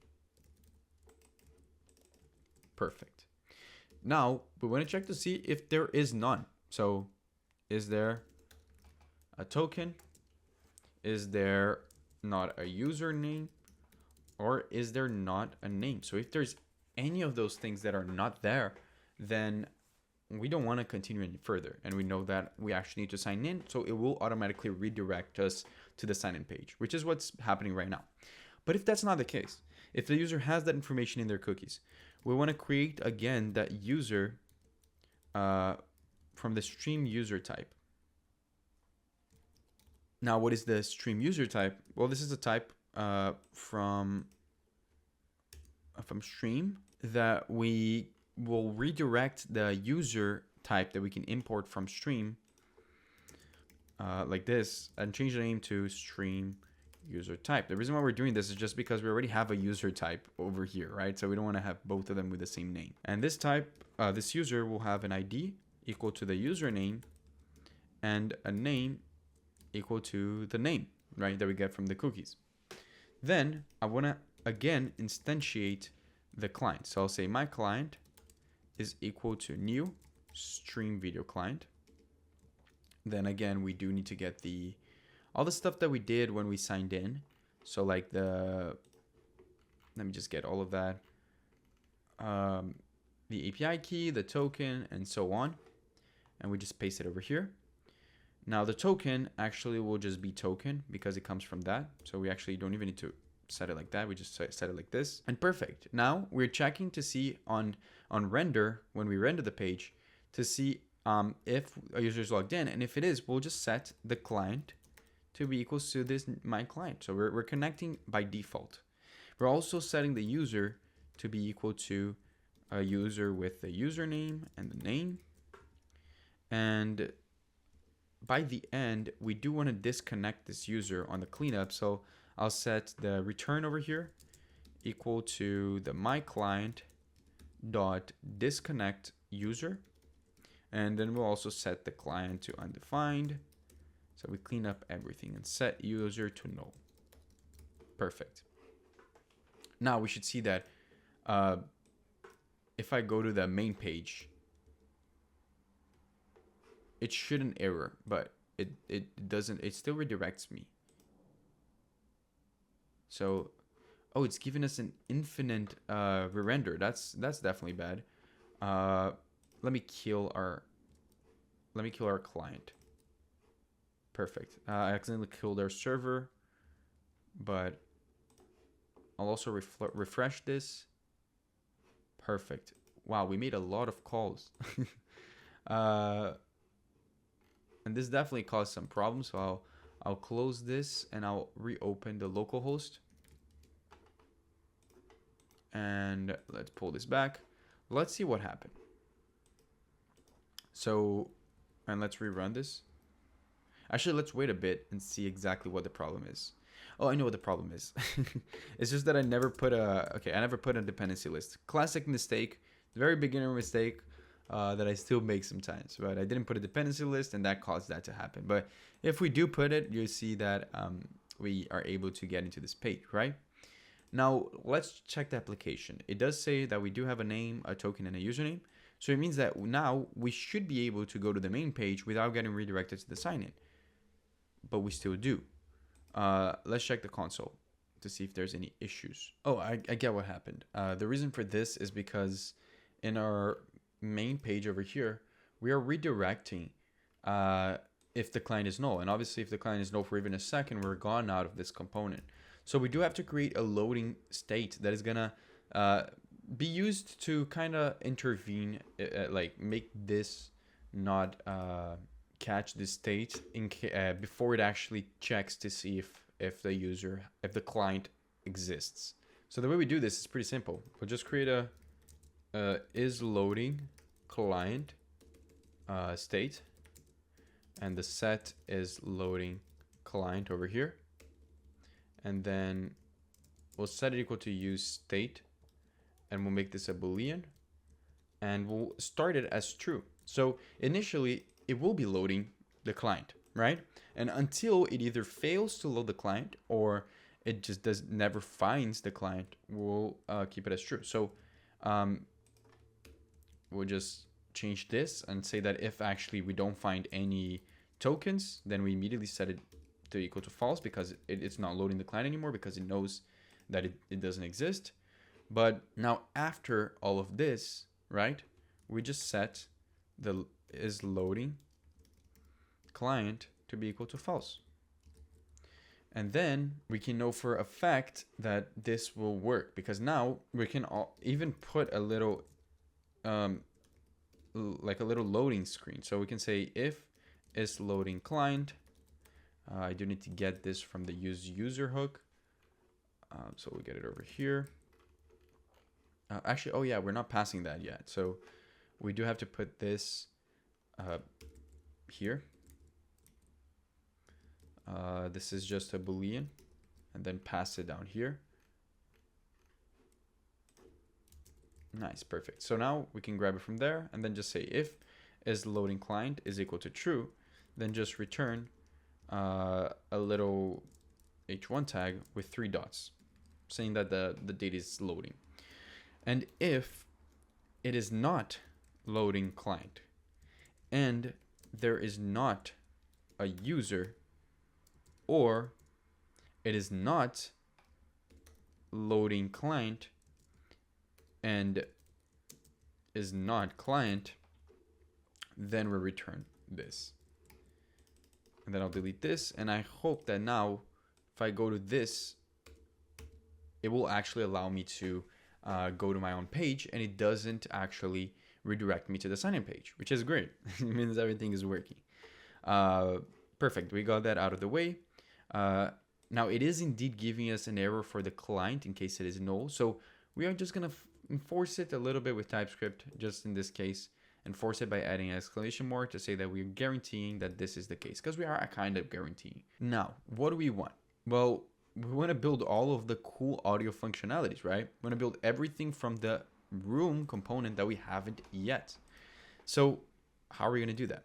Well, first of all, let's join a room. We'll say random chat room, and then random, actually I'll say cool audio room over here, and we'll click on create room. Perfect. I do want to allow users to join this room and even see this room being displayed. So how are we going to do that? Well, the way to do that is in our main our index.tsx on main, we're going to create this function called fetch list of calls. So we're going to say const fetch list of calls. It's going to be asynchronous. And this function, the whole purpose is to make some sort of request to stream, and then set this state that we're going to create called available calls equal to the actual list of calls that exist that you can join. So set available calls, and I'm going to set this equal to use state. And the way I want to define this is as a call, or a room actually. So let's actually call this available rooms. I'm sorry. It's because I didn't want to call it call because there's already a call type from stream. So I'll say available rooms and set available rooms. So we'll set this equal to this, to a list of this actually, and make this empty. And let's define what a room looks like. So a room is basically just an interface, and its main purpose is it's going to have an ID, which is a string, a title, which is a string, a description, which is a string, a participant's length, which is a number, and created by, which is a string. So we want to display the available rooms and display all of this information in that little box that you guys saw in the beginning of the video. So we're going to get all of that information from stream. And inside of this fetch list of calls, we can utilize the client to get this information. So I'm going to say calls query response is equal to await client dot query calls. So we can get all the calls that exist. Then we can put some filter conditions. And the condition that I want to have is that it's only going to show on calls that are currently ongoing. So I'm going to say ongoing is equal to true. There's many other filters that you can also make when you're fetching the list of calls, but this is the one that I want. I'm also going to limit this to only 4 calls, although we're just going to have 2 at once because I'm only one person. I'm just going to have 2 browsers open. And then I also want to have watch is equal to true. Perfect. Now I want to check, okay, if not calls query response, then I do want to alert a message saying error getting calls or something like that. And then, but if it is true, then I do want to transform this calls query response into the list of rooms that we have. So the way I'm going to do that is I'm actually going to, there's this way to get the room by saying room promises is equal to await calls query response dot calls, and then this will return an array, right? And this array will include each of the items in that array is going to be a call.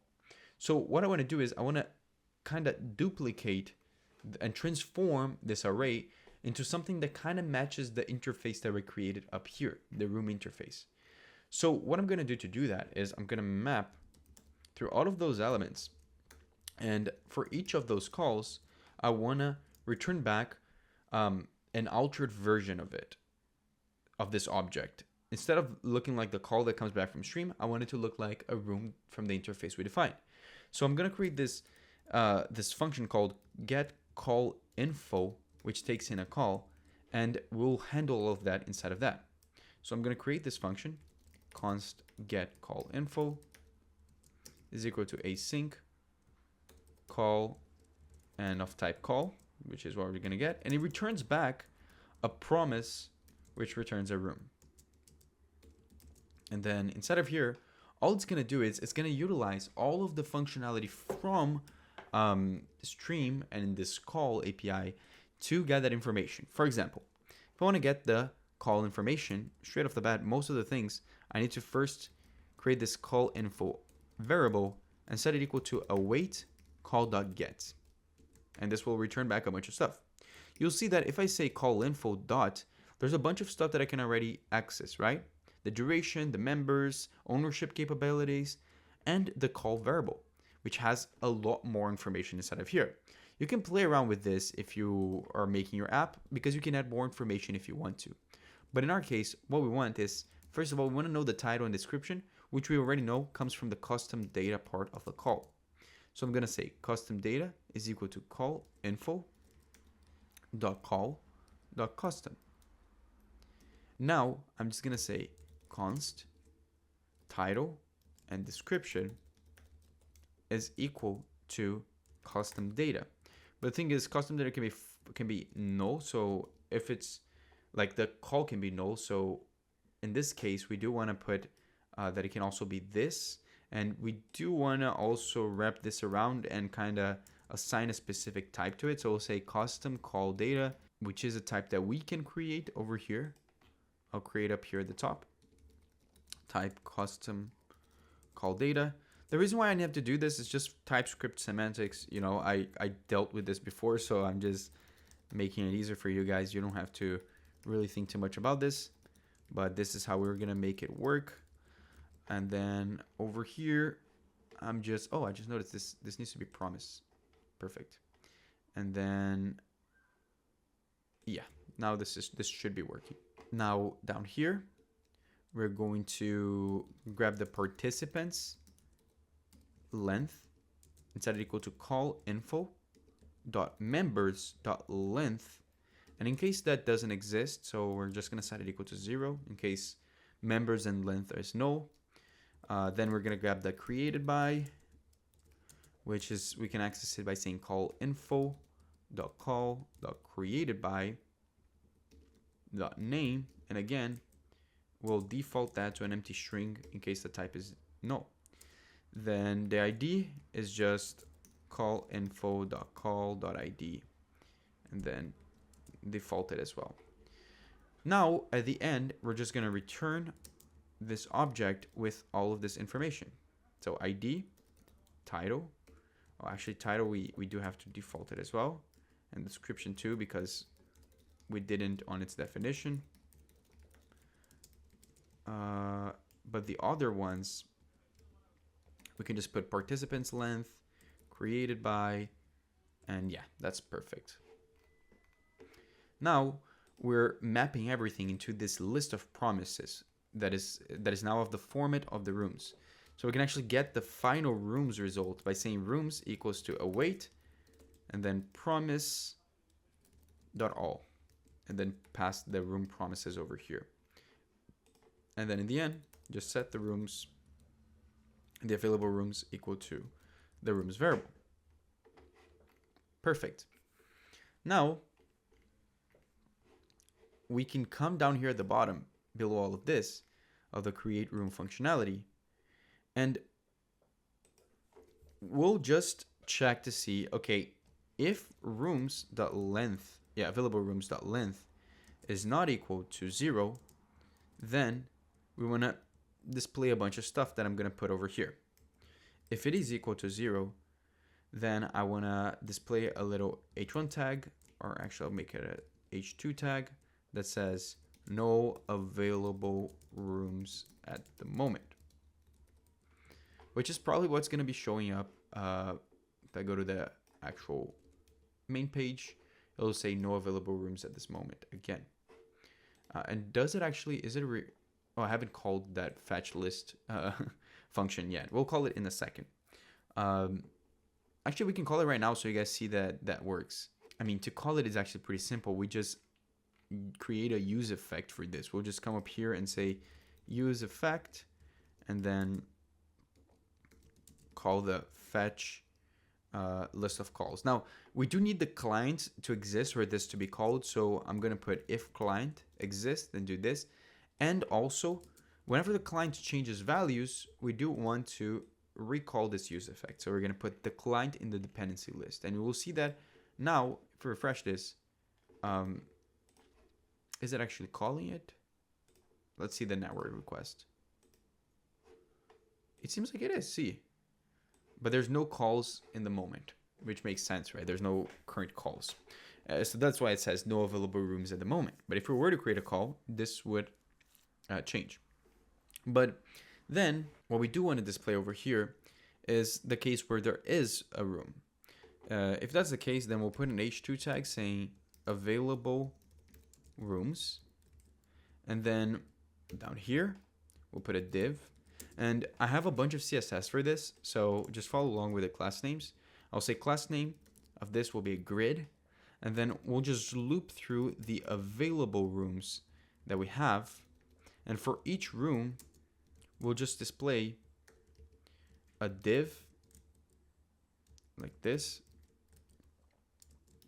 And let's close this. And this div will have a class name of card, a key, which is going to be equal to the room.id. And inside of this, we'll just display that information. We'll say h4 is equal to the room.title that we got from that whole thing that we just finished. Then we'll display the other stuff, like I'll put a p tag for the rest. Room.description. Then let's just copy this, paste it again, and say room.participants length, and then say participants over here. Then we'll put a p tag that says created by, and then say room.created by. And at the bottom, just for some CSS stuff, I'll just add a div that will basically not have anything else other than a class name called shine. It's the little effect that you saw in the beginning of the video. Now, how do we check if this is working? Because we don't have any rooms right now. Well, I'm gonna open up a tab on Incognito and look on my localhost with the same localhost that we have. And I'm gonna actually pull this away over here so we have two tabs showing. Let me just pull this one a little bit more, and perfect. Okay, now here I'm gonna sign up with someone called Josh Redner. Actually, this is the username, so I'm just gonna say Josh Redner 123, and the name here will be Josh Redner. I'm gonna sign in. Perfect. We're now two people signed in on different browsers, right? And on the random account, I'm gonna create a room called Random's Room. The description is come hang out. I'm gonna create a room, and you see now this is the room, right? Let's refresh this page, and we should now see that this available room is over here. And if I hover it, it has a little effect, which is the whole the whole UI thing that I added. But you see that all the information makes sense, right? It has the correct title, the correct description, the correct amount of participants, and also the correct name for the person who created it. Now, how do I join this call? Well, this is what we need to do next. So to join this call, I'm going to create this function over here at the top called join call or join room. So const join call is an async function that requires a room ID to our call ID to join. So it will be a string. Now to join a call using stream is pretty simple. We'll just say call is equal to client.call, and then the kind of call we want to join is always going to be an audio room. If you're interested in seeing the different types of calls that they have, feel free to look at their documentation. Then I'm going to put the room ID over here, or the call ID that I want to join. Perfect. Now we want to try to see if the user was able to join that call by saying await call.join. And if that's true, right, if it's inside of the try part of the try catch, we'll just set call equal to call. So we're going to set the call variable from our context equal to that, and we'll navigate to the room. Perfect. Now, if there's any errors, right, we just want to message, just want to alert the message saying error while joining call. So joining call. Perfect. Wait for room to be live. So the reason for this is because there's going to be a whole button for going live, so you can create a room without actually being live. You can do a bunch of stuff before. So we haven't created all of that in the part of the creator, right? In this part over here, we haven't added the button. But if you're joining a room and it's not live yet, then you basically can't join it. So I'm gonna put this join call on the card over here. I'm gonna add an on click, but as of right now, we really can't join the call because the other person can't go live, right? So we definitely have to add that functionality here to our room component. So the way we're going to do that is by creating a component called the controls component. So we're going to come over here, and inside of the room here, we're going to add a component called controls. I'm going to export const controls, and I'm going to follow very similar to how they recommend creating this part inside of your project. I'm going to just return a component, like a div with two different components inside of it. So create a div. Let me actually call the class name controls panel, and we'll create two separate divs that we'll put here. One of them are two separate components that we'll put here. One of them will be the mic button, so the unmute and mute button, and the other one will be the live button, which is going to be for going live or not. Now they're a bit different. For the mic button, this is how we're going to make it work. I'm going to say mic button over here, and we need to return back a button, which is going to either say mute or unmute, but that's going to depend on if the person is currently muted or not. And all of that information can come from the use call state hook, right? That we have from a stream. So I'm going to say use call state hooks. We're going to actually get the use microphone state hook from it. Use microphone state. And from this hook, we can get a couple of stuff. So I'll say use microphone state. And we can get both the microphone and the is mute boolean. So inside of here, we can say, okay, is mute equal to true? If it is, then we want to make the text say unmute. But if it's false, then we want to make it say mute. Perfect. Now we also want the user to, whenever they click on this button, actually mute and unmute. So the functionality for that is not even that hard. I'm just going to keep it inside of this thing. It's going to be inline anyways. So all we have to do is just call this, like if the current user is mute, then and we click on this button, then I want to call the microphone.enable function. And I'll put a question mark over here in case that's null. But if it's not, then I'll do the opposite. I'll say microphone.disable. If we were to come over here and we were to put the controls component over here, so controls, and in the controls component, we were to actually put the mic button over here, you should see that we now see the mute and unmute, and we can click on it and unclick on it, and you see that it actually makes a difference over here. So perfect, right? We're muted right now, but we can unmute. Everything seems to be working. Now, the important one for now is the live button, because that's the one that we actually want to have right now so that we can test joining a call, right? So if we go to the live button over here, oh, I just realized I did all of this logic in the live button component. Oh, that was stupid. I'm sorry. I'll change this to mic button. And then I'll change this one to live button. And then I'll change this back to mic. Sorry about that. Okay, live button. This one over here. Let's again export const live button. And inside of here, all we're returning again is just a button. Now, similar to the mic, we want to know if this user is live or not, so that we can say either go live or stop live as the text for the button.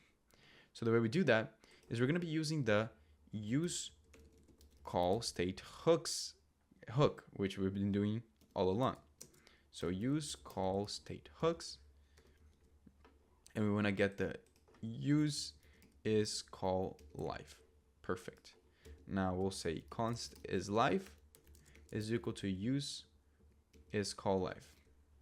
Now if the call is live, so if is live, then we want to make the text be stop live. But if it's not, then we want to make it look like it's go live. Perfect. We can actually just also put the live button over here just for now, so you guys can kind of see that it is there, right? We're currently not live, so it's not showing stop live, and also we haven't added the functionality of going live, so it's not changing when we click on that. So let's do that right now. Let's go over here to live button, and in order to actually make this go live, I'm gonna put an on click over here and make an async function that will depend again on if the user is live or not. But in order to stop or go or start a live, we do have to use the use call hook. So I'm gonna say equal to use call and grab the, actually we don't have to destruct or anything. I'll just grab the call over here, and we'll just say that we want to call dot stop live if it is live. But if it is not live, we want to call dot go live. Perfect. And I also want to, in case the user is live, I want to change the background of this button. I forgot. I remember I did have a little green outglow to it. So let's kind of do that. I'm going to say the background color. Actually, I'll give a style to this. And first I'll set the background color to be something different from the other button. I'll set the RGB to be equal to 35, 35, 35. And then I do want to also close this, and I want to make the box shadow. I want to add a box shadow to this. And the box shadow will depend on if the user is live or not. If the user is live, then I want to add a box shadow that will have a size of 0, 0, and then 1 pixel, and then 2 pixels, and then it will be kind of green. And if not, if it's not live, then it won't have a box shadow. So let's see how that looks. Oh, I left the room. Now I joined the room. What error happened? Let's see. Oh, I do have to put this. Okay. Oh, I think I already showed you guys that I could join a room, right? I clicked on this and I did join a room. Yeah, I did join a room, but I am indeed the owner of this room, so I can join. This person can't join, as you can see, because there's an error while joining the call. So now, if I were to click this button, hopefully it goes live, as you can see, and now this user is also able to join the call. Yeah, perfect. It is working. Also, I'm gonna allow microphones to be used in this one. Seems to be working, and I'm not gonna mute and unmute because it will just cause issues with my recording, but this definitely works. You can test it out on your own and see that it works. So one thing though that is happening, so I shouldn't see this little thing on when you're joining as a guest, because you shouldn't be able to stop live or unmute, or actually right now you shouldn't be able to mute or unmute as a guest anyways, because you're not able to speak anyways. So I only want to show the controls if the user is the owner. So the way we're going to do that is I'm going to come here to the room, and I'm actually going to use a hook called use request permissions. And this will actually come from up here. I'm going to say use request permissions, and I'm going to say use const equals to use request permissions. And I can say that this hook will return back depending on what kind of permissions do we want to check to see if someone has. So the permission I want to see is if this user has the capability to send audio. So if the user has the capability to send audio, then this has permission variable over here will actually be accurate enough to let us know if the user has permission to see the controls. So I'm going to say has permission is equal to true, then see the controls. And you'll see that two users and the same thing, one of them has permissions to see this and the other one doesn't.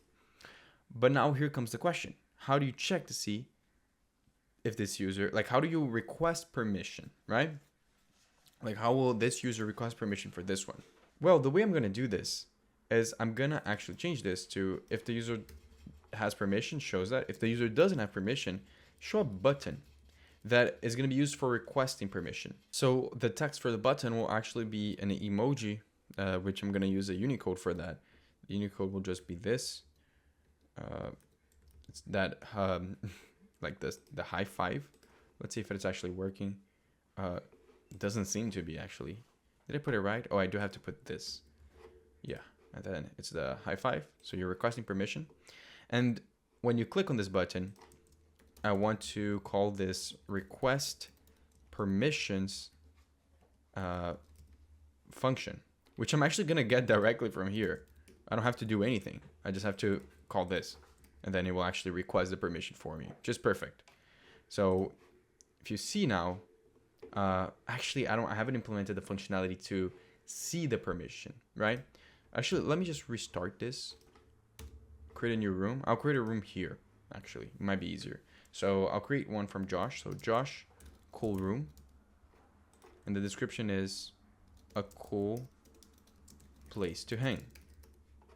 Create room. We'll join. Only one person. Let's see if the room appears here.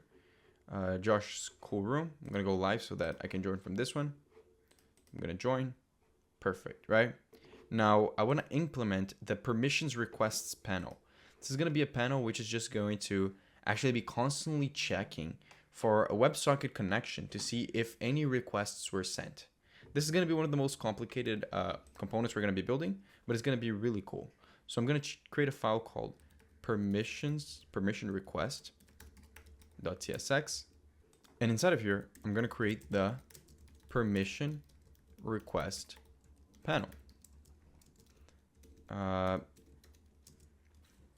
And then this will just return the following UI. A simple div with a class name saying permission requests. And inside of here, we'll put an h4 tag saying permission requests. Now, what we want is to be able to actually fetch the requests or get the constant update of requests by users requesting to speak. So in order to actually do that, we have to create a permission requests state. So we'll say permission requests and set permission requests equals to use state and then permission request event, which is actually a type from string, and this will be an array of it. Perfect. Now we want to have a use effect that is going to be called so that we can activate the permission request event. So we're going to actually put here the call as a dependency to this, and inside of here we'll just say return back the call, which actually we don't have a call. That's why it's giving us a red line. We're just going to get the call from the use call hook. So I'm going to say const call equals to use call, and then we'll just return back the call dot on because it's an event, and the event we want to listen to is the call dot permission request. Then this event we can actually listen to it over here, and when we get the event back, we're going to create a request which is equal to the event as a permission request event. And then we'll just set the permission requests equals to the previous requests, so 3 dots recs plus the new request. Perfect. Now we can loop through all of the requests over here, and we're going to map through each of them, grab each of them individually, and display them in our screen. First of all, we'll display a span saying the name of the user who is requesting. So we'll say request.user.name, and we'll say that this user requested to, and then we'll put here what exactly did they request. Also, I need to make this into a parentheses instead of a curly braces. But we need to specify what they requested. In this case, I know the format of this response. The way we access the exact ownership that they requested is by saying request.permissions.join, and we join all of the permissions that they're requesting since they're separated by a comma and a space. So we're just joining them together. Then below the span, we'll put a button.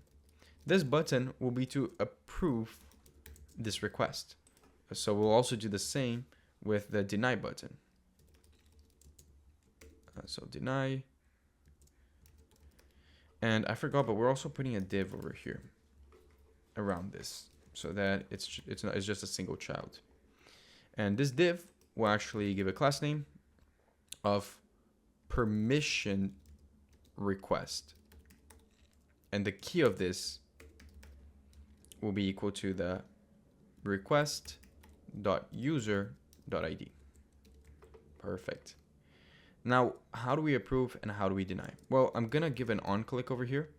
And this onClick is going to call this function called handle permission request, which is going to take in two things. First of all, the request, and if we want to actually approve it or not. So a Boolean of true or false.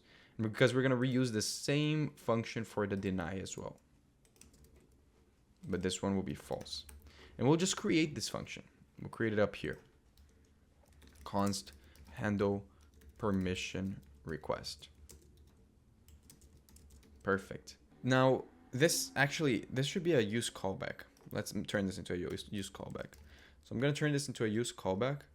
And inside of here, we're going to put an async function that will take in the request, which is a permission request event, and if it's going to accept or not, so a Boolean. And here, inside of this use callback, which we also have to import. Wait, why is it not allowing us? Oh yeah, because we didn't put the dependency array, which is just going to be the call. Perfect. Now, inside of this function, what we want to do is we want to first destructure the user and the permissions from the request. So we're going to say over here, user and permissions. And then I'm going to put a try catch statement. We'll try to, if it is we're trying to prove this request, then we'll await a call.grant permission to the user.id, and we'll grant them the permissions we're actually trying to give, or the permissions that they requested. If not, then we will revoke permissions and do the exact same thing. Perfect. Now, since this is a try catch, I do have to catch any errors, and I'll just alert an error saying error while approving / denying request. Perfect. Now I think this is pretty much done. Let's see how this looks. Let's go to the two of them. Let's request to speak from Josh's account. Is there an issue? Let me refresh this. Let me join. Okay. Did we put the handle permissions request correctly? Let's take a look to see what's happening. Console log. Actually, let's go to network request and let's try clicking on that again. It does? Oh no, this is a different thing. Let me take a look at this and I'll be back in a second. Oh yeah, I just realized that I do need to do this. I'll set the permissions request and filter them out. So I'll grab back the requests and I'll say rex.filter. Oh, not that. So I'll say rex.filter and I'll filter out the request that is not equal to the request. Perfect. And then I actually have to put rec over here. So rec. Perfect. Does that help at all? It doesn't. Let me take a look again. Oh, I just realized I never called this permissions request panel. I apologize about it. Yeah, this was the mistake for sure. Yeah, over here at the top, I do need to say if the user.username, actually I need to get the user, right?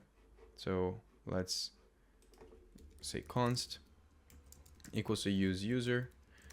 I want to basically check to see if the user is the owner because they're the only ones who can see this panel. So we'll say user over here and we'll just compare to see if the username of the current user is equal to the created by .id because that's also the username, right? Because if it is, then I want to display the permissions request panel, the permission request panel. Now, as you can see over here, let's both join this thing again. Oh, it's at a weird state. So let's join it again. Perfect, man. Now, if I see that there's already the permission request, I should probably, in this thing over here, let's just say if not permission request.length, then return nothing. We should see that now we don't see the whole permission requests, but if we click on this, Yes, now we do see that random requested to send audio, and we can either approve it or deny it. I remember the approve button that I made on the other one was green, so let me actually make that happen. Style, background, color, green. Perfect. Now it's green, and I can approve it or deny it. If I approve it, now this user is also able to see everything, right? He can unmute it and he can mute it, and that's great. Now we're not seeing their profile picture, which is literally the last thing we're gonna add. And we're not really seeing the list of participants. So the way we're gonna do this is I'm actually gonna close all of this because we don't need them anymore. And we're going to create this this component called participants. So I'm gonna say participants, and we'll create this component over here. So participants.tsx, and this component, its main purpose is just gonna be to display the list of participants, and we'll also create a component for each participant individually. So over here, we'll say const equals to use call hook, because we actually need to use call state hooks, because we actually need this to actually make the participants speak. So I'm going to say use participants, and then I'm going to grab the participants from this hook. And then we're going to return back a div with a class name of participants panel. Perfect. And then over here, we'll actually just save this, and then we'll add a div that will have a class name of participants.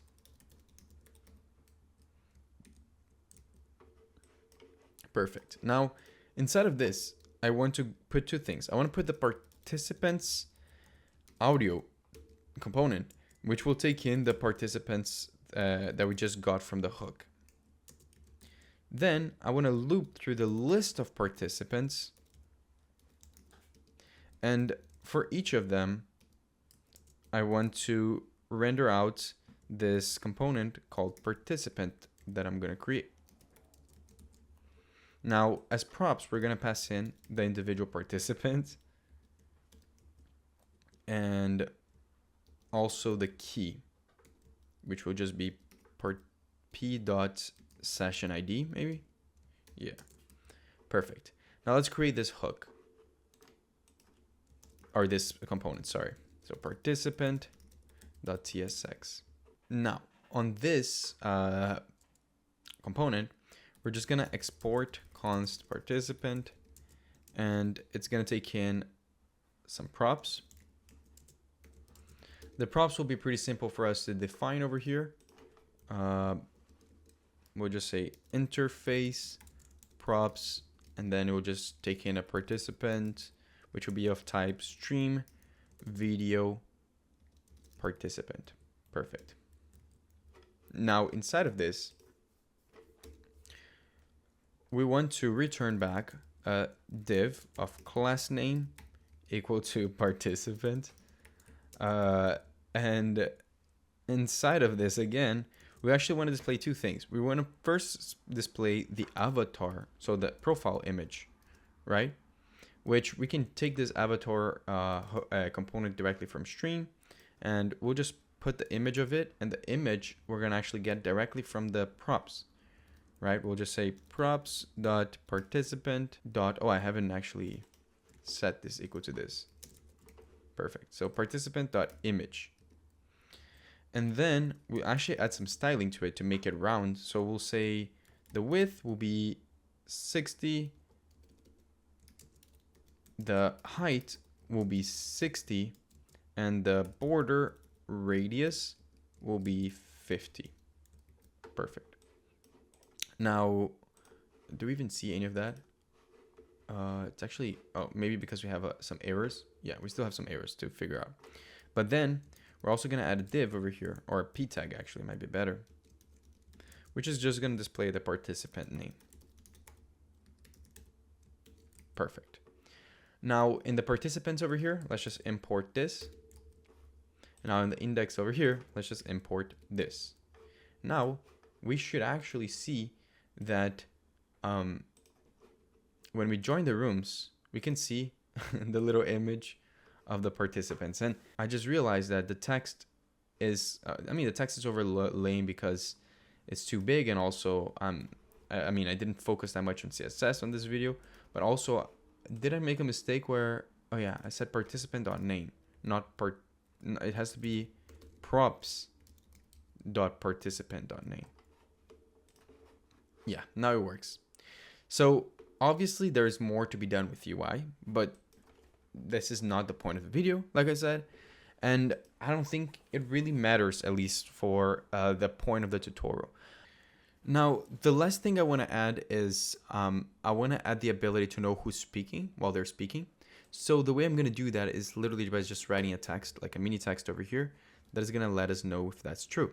So I'm just going to say props.participant.isSpeaking, and if the participant is speaking, I'll just you know what, I'll just put a box shadow around their faces, around their profile picture. Yeah, that might be better.